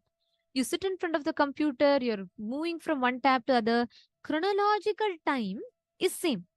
Let's say, Ma Priyatma Surupini, since you asked this question, I'll give you my example and your example. Okay. So let's say both of us are sitting next to each other and I am conducting the program, right? Now, the same 5 minutes of the time, okay, for me, it will be like, oh God, it's already 5 minutes past. I just started talking, right? But the same 5 minutes of chronological time for you might be, oh God, she's talking for so long. Okay. Now, the same chronological time, the scale against which we measure. Understand, let's say if my thoughts are more, I will feel like time is slipping. I don't even know. I don't even know how the time went by. I will feel like if I'm sitting and working, but inside me, sorry, see, if inside me, I have, let's say, too many thoughts, the same amount of time that I spend in front of my computer, I'll be working, I'll be moving from one tab to the other. But because of too many thoughts, time passes fast, the work done is less. Because the work is happening more here. There's so many thoughts continuously coming. If I unclutch the time that I'm experiencing, here will be more because my thoughts will be less. That is why Swamiji tells the more completion you do, the psychological time increases. If your psychological time increases, chronological time, the same time, but the way you use that time will be extremely resourceful. Like, for example, if you see Swamiji, the same 5 minutes that Swamiji sits, okay, the amount of tasks that Swamiji will move, the amount of work that will happen versus when we all will have this Adinavasi meetings, like when with Swamiji, when Swamiji was in Bidadi, right? Swamiji used to call all of us. We all used to sit around Swamiji. We all will be working. Swamiji will be sitting in the center and he'll be giving vision. He'll continuously be guiding us, like telling what the department should do next, like that. I mean, you should see Swamiji as from that perspective, it's amazing. Anyways, the same duration, Swamiji will be sitting, we'll also be sitting. We will all feel like, God, so much time has passed. What have I done? If you just look at Swamiji, the amount of tasks, the projects that Swamiji would have finished by then will be phenomenal. The same quantity of time, the quality of the experience of the time will differ. Is it answering your question, Ma Priyatma Svarupa? The same 30 minutes of chronological time, the way you experience it, the way time rubs against you will be very different. If you all understood, please put yes in the chat.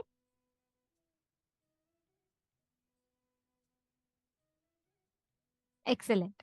Now, I request every one of you to analyze this. Write down when time was too long, when time was too short, and when time was not moving. 2 incidents for each of us. Take a few minutes and write down.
Yes. Hope all of you have written down.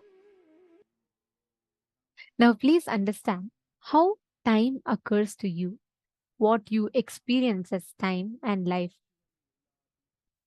The heavy powerlessness that we experience because of time, the burden of the past, etc., etc., and etc. Swamiji has very beautifully removed all of that inside of us. Today, we have learned one of the most powerful secrets of how we can conquer time, how we can conquer life, and how we can build the experience of that ultimate oneness.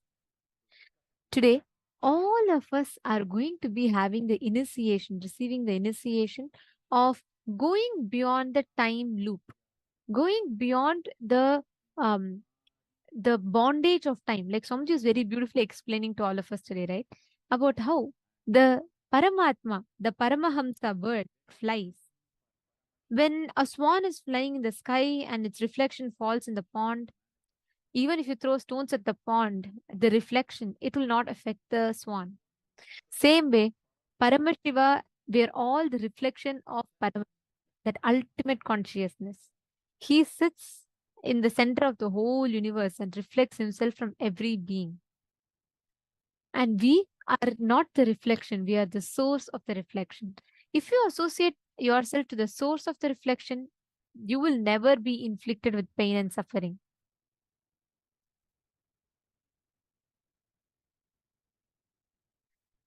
Diana Madiandi Jitani has posted. Very nice, Ma. Actually, this is what Somji explains as our psychological time.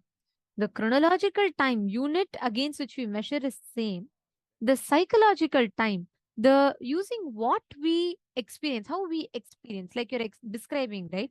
The same, let's say, the same 10 minutes.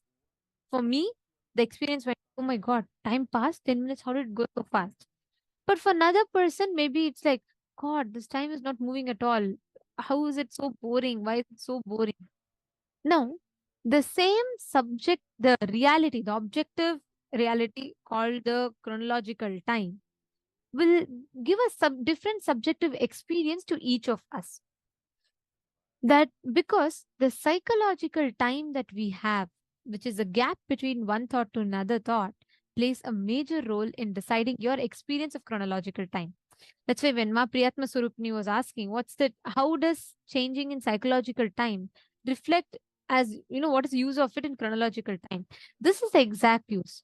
How much resource, how much ability, efficiency you harness in that short amount of time given between any given duration A and duration B, how much you can do. The experience or your interaction with time differs based on your psychological experience of time. Okay, there are a lot of questions.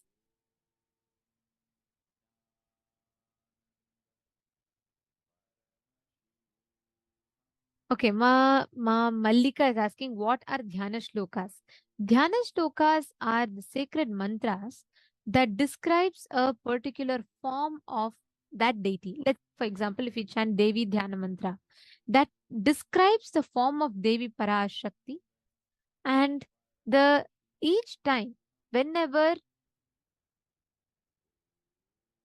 we connect to a deity, right? The form that we visualize, the description of that particular form is a Dhyana Shloka.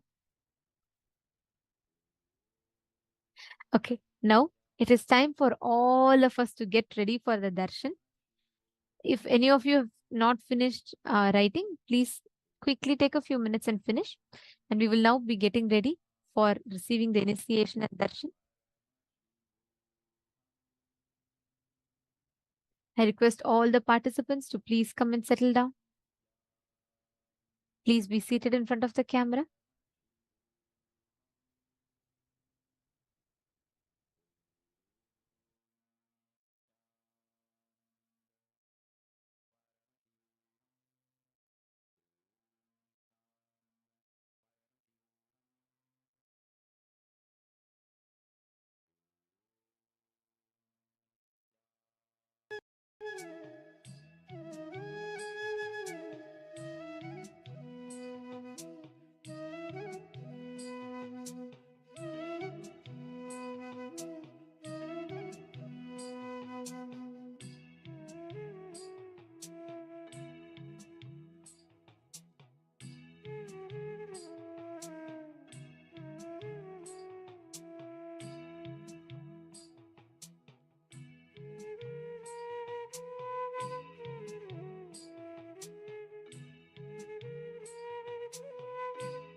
Nithyananda. Now, let us all the darshan. We request all the participants, every one of you, to please come and settle down. Please be seated in front of the cameras. Today, all of us are receiving the darshan of Veerabhadramurti, Aghorastramurti, Daksha Yajna Haramurti, and these forms of Paramashiva, each of whom embody the ultimate manifestation, how he bestows, showers all of us with the blessings. Veerabhadramurti, Dakshayajnaharamurti, Aghorastramurti, Jalandaravadhamurti, Kamadahanamurti, Kankhalamurti forms of Paramashiva. Today, all of us learnt about conquering life, conquering time, how we can break free from boredom and tiredness. With this initiation today, we're going to be having the Anupaya in the Malini Vijayotara Tantra. It is very beautifully described how the Guru can give Anupaya, initiation to manifest Paramashiva in multiple ways. One is Anavopaya, purification of the body, Shaktopaya, purification of the mind, Shambhavopaya, purification of the consciousness, and Anupaya, initiation. See, these methods are the ways how we can reach the ultimate, the divine. Now, for example, each of the Anupayas, like Anupaya, Anavopaya, Shaktopaya, Shambhavopaya, each of these, like whether it is purification of body, purification of mind, like purification of body, Anavopaya means where you do methods like eating haritaki, the detox techniques, do yoga, where you can directly see the results, but you put the effort and you do it. Shaktopaya, whether it's these powerful cognitions that we have, and using the techniques like by studying the scriptures, where you do techniques that purify your mind. Shambhavapaya, where the purification of your consciousness happens. Now, in all these upayas, the best, most easiest is Anupaya. Anupaya means direct initiation. You don't need to struggle. Simple, just sit with simple integrity, simple attachment to Swamiji. That's all. You don't need to do anything. You are going to be sitting and you're just going to be receiving the initiation directly. You yourself will see how in such a powerful way, how Swamiji will be manifesting inside of you without your efforts.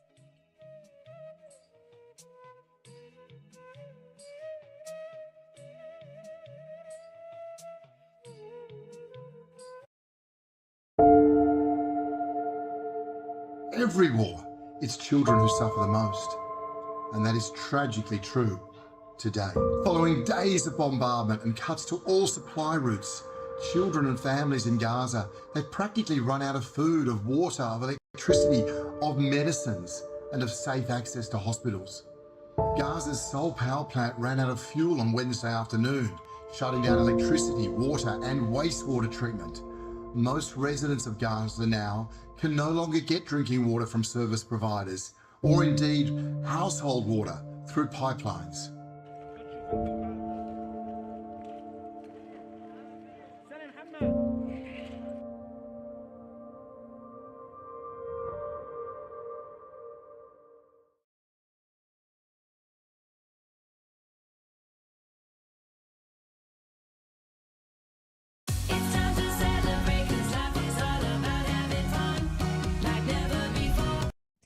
And various different forms of Paramashiva. We will now be chanting the Dhyana Shloka of Aghorastramurti form of Paramashiva. We request all of you to please sit straight.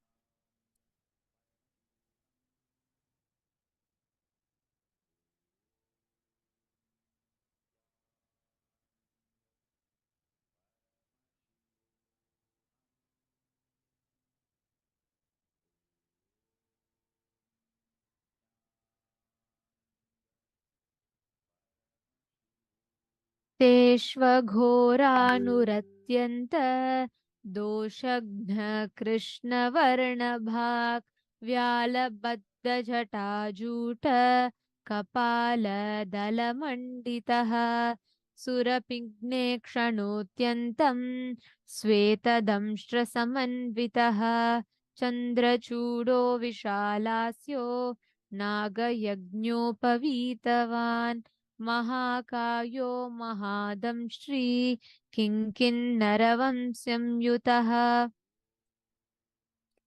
महाशूलाग्रसम्प्रोक्त महासुरविनाशनः खड्गखेटधनुर्भान मुण्डकः कालशक्तिधृत् वराभयकपाला हि पाशाप्रासगदाकरः दंष्ट्रे द्वे कीलनिर्यन्ते वक्त्राग्रे भीषणे स्थिते स्वसेनारक्षको नित्यं परसेना भयङ्करः vary प्रयुक्तकर्मघ्न सर्वव्याधिनिवारकः सर्वदोषविनाशो तु समर्थो भक्तवत्सलः. The meaning of this verse very beautifully goes as: the deity of the mantra is black in color. His head is with locks and matted hair tied up with snakes. He is adorned with a garland of skulls. His eyes are with a mixed color of yellow and reddish brown, and his face appears with whitish large teeth protruding on two sides of the mouth. His matted hair is adorned with crescent moon. Being with a broad face, he is wearing a snake as a sacred thread. He is having a huge body and large damshtra. Damshtra means the teeth which are fang-like teeth. He is adorned with a waist ornament furnished with tinkling bells. He is holding a trident, the tips of which have pierced into the body of the great demon Asura, killed by him. He is holding in his hands weapons such as sword, shield, bow, arrow, severed head, the Kaala Shakti, the lance, boon giving and the fear dispelling mudras, Abhaya and Varada mudras, skull, snake, noose, barbed missile, and mace. The two sharp and long fangs, which are white and dreadful, appear like protruding nails at the front of his mouth. He always remains as a protector of his own troops and the one who inflicts terror and fear upon the troops of the alien forces, the enemies. He is a destroyer of magic spells, heinous contrivances imposed by the enemies. He is capable of warding off all sorts of diseases and harms. He is efficacious in nullifying all kinds of sinful effects and danger, and he is always compassionate towards the devotees. This form is that of Aghorastramurti form of Paramashiva. Today, every one of us are going to be receiving this very blessing.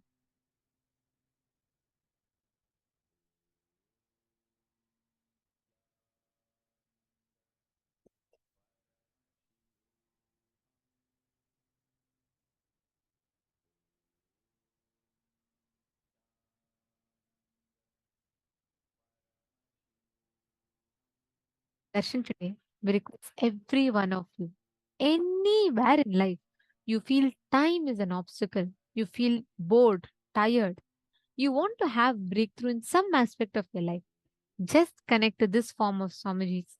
You will see how intensely Swamiji is available, and Swamiji himself will be attending to all the prayers, boons, blessings, requests that every one of us have.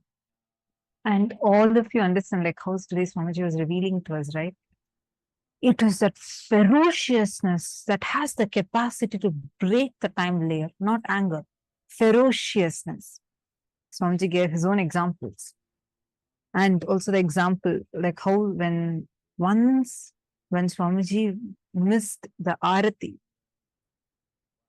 Swamiji did not sit and say, okay, what should I have, what thought current made me do this, what happened, like cute analysis. Swamiji just decided ferociously for next 3 days, till this goes away from you, no question of sleep. Swamiji tied his shika to the cot and sat straight for next 3 days, did not sleep and made sleep disappear. And after that, sleep lost voting rights in Swamiji's life. Wow. Understand ferociousness. That is what is going to help us to break the layer of time. Swamiji also gave an example of when Bhishma made a declaration, how the time layer opened, cosmos showered upon him.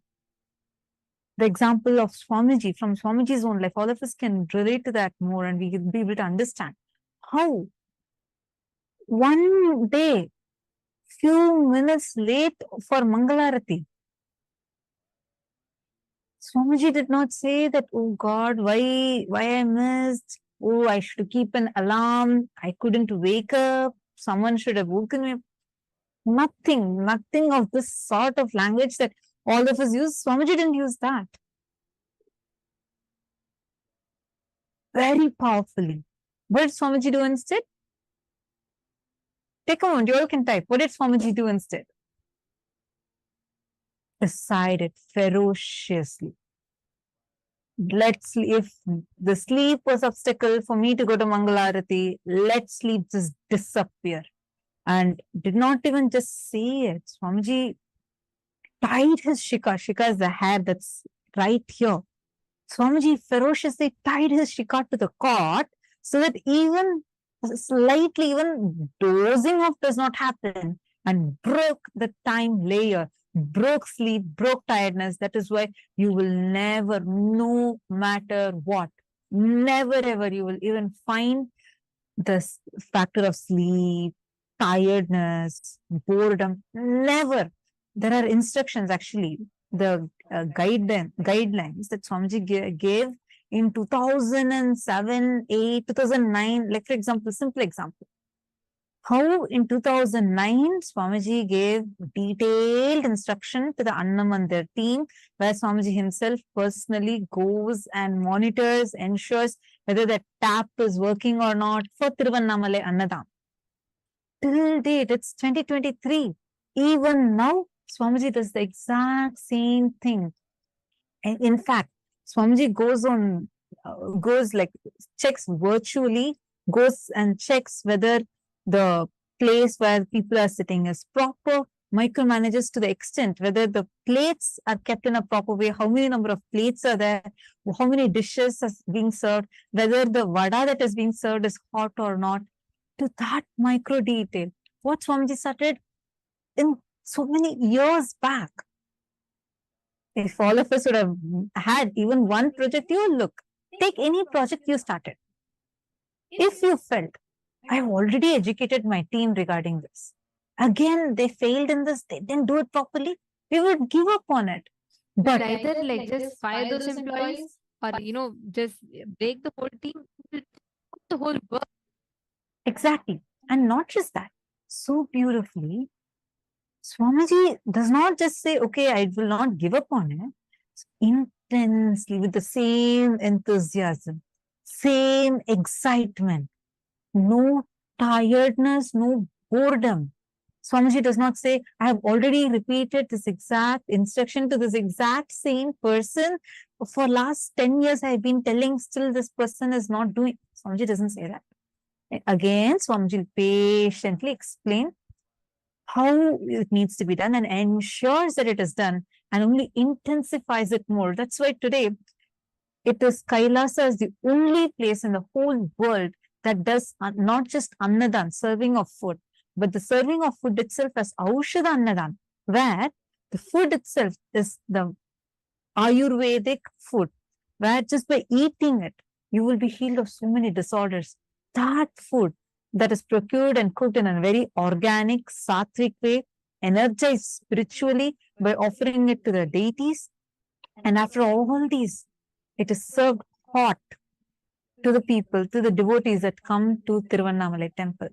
Easily in every Paurnami, easily, at least some 50, 60,000 people are served easily. And not just that, in addition to Annadan, Jnanadan, every single aspect, the way, the scale in which if you see Swamiji, like in the dimension, let's say, of Swamiji's avatar, his avataric dimension.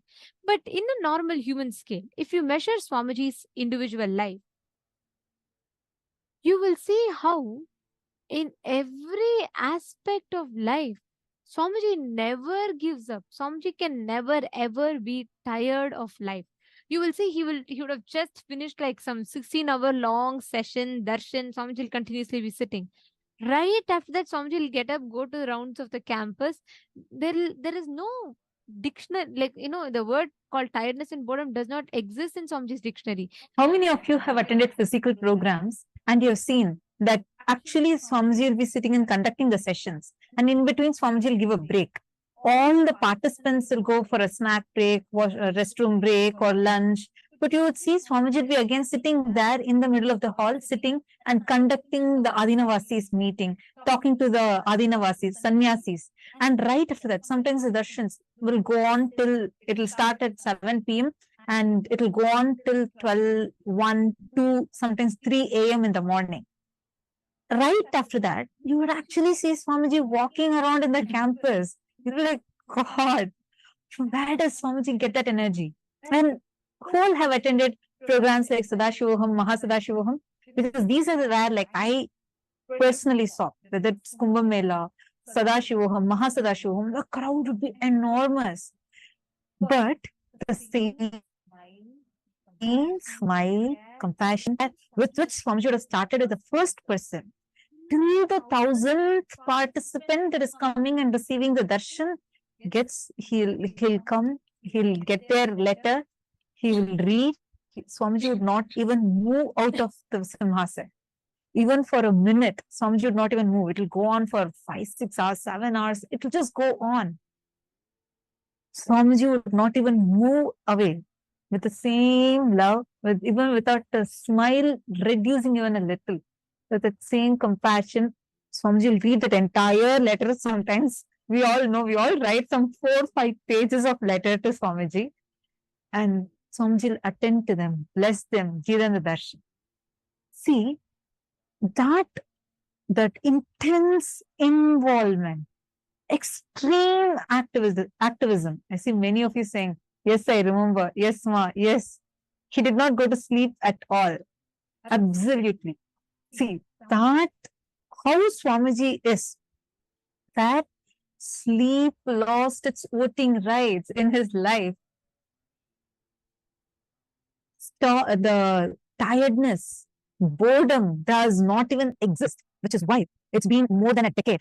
Same instructions to the same people many times. People might come and go, the teams would change. Swamiji would not give up, and patiently, Swamiji will not say, okay, you guys make sure that you guys get the handover of the department. No. To the person, again from scratch. Explain. Exactly. Swamiji himself will explain the vision, tell detailed instruction, and go and check same sacred arts.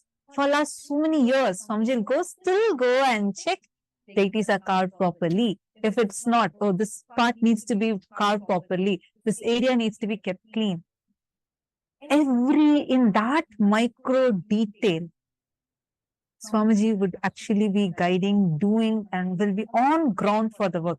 You would never see anyone for a simple annadan getting so actively involved like Swamiji. See, most of us we all believe in the logic of let us just do one thing and let me just be comfortable with it first, then I'll do the other things. It never works like that. If you see Swamiji, all the different projects, it's running a nation is not an easy job, right? Swamiji creating the whole nation, running the nation, taking care of sannyasis, coming, and every single day Swamiji lands each energy of the cosmos. Like Swamiji will tell that when just Kalabirva lands on Swamiji, it is like literally like 10,000 Swamijis entering into one body. Imagine. Now, each energy has to settle in Swamiji's body, and then it has to settle down, it has to give the darshan, and then Swamiji has to come back to the frequency in which we all can relate to, connect to. Each time there's the whole decision making process of Swamiji's, if you see, you will never see any kind of boredom or tiredness. That is the exact initiation that all of us are going to be receiving today. Reflecting that space, that where how Swamiji conquered time. Swamiji told today, right, in the session, the Conquering Time webinar that we all were listening to. Swamiji is saying we should never have the approach to life with the attitude of, oh, let me try, I'll adjust, I'll accept time. No, conquer time. Conquering time is the right way to relate with time. Like how Swamiji has been telling last few days, success is a habit. It's not a lottery. It's not a one time you just get it somehow. It's a habit. How many of you here are really deciding, I want to be ferocious and I want to break this tiredness, boredom, and I really want to have a breakthrough from this time loop? How many of you want that? How many of you want to have this ferociousness that Swamiji had? And Swamiji made a declaration, and today we can see the result. One person who has created an entire nation for Hindus, and still, actually, you will see that says Swamiji will be ultimate in anything Swamiji does. Whether it is, you'll see Annadan, there's no one in the world who can do Annadan like how Swamiji is doing. It's Aushad Annadan, which is completely unique. Take power manifestation, take sacred arts. Sacred arts, Swamiji is the largest collector of deities in the world. Rudrakshas, largest collector of Rudrakshas in the world. Books, publications. So people, this is a career, but Swamiji has authored the largest number, he holds a record of a single author authoring the largest number of books in the world and made it all completely available for free. Like you will see any aspect, Swamiji will be the best of it, ultimate. That extreme involvement, absolute unclutching and extreme involvement with life will happen only when we decide ferociously and establish ourselves in that Paramashanta Svarupa of Paramashiva, which is a boon all of us are going to be receiving today. So many people are putting yes, that you want to have it. May I request you all, take a selfie of yourself right now. Head to Facebook and tag Swamiji and make your declaration. Say that I want to have this quality of Swamiji, where like how Swamiji is so intensely involved in life, like no tiredness, no boredom, not stuck in that time loop. I want to have this. Whoever, all the people that are putting yes, take a moment now, tag Swamiji's Facebook page and post your post now. You can also say that you're getting this initiation in this program, Paramashivoham Level 3, and please take a moment and click your selfies and please post it on the Facebook. Just as you're ready, like you can just do it like a status update. Just click a selfie, tell you're ready for the initiation and this is the breakthrough that you're ready for, and you can make the post. And each one of us are going to be receiving this powerful experience as initiation today. Now, let us all get ready to receive the darshan. Please sit straight with your head, neck and spine in a straight line. Chant Mahavakya. Om Nithyananda Paramashivoham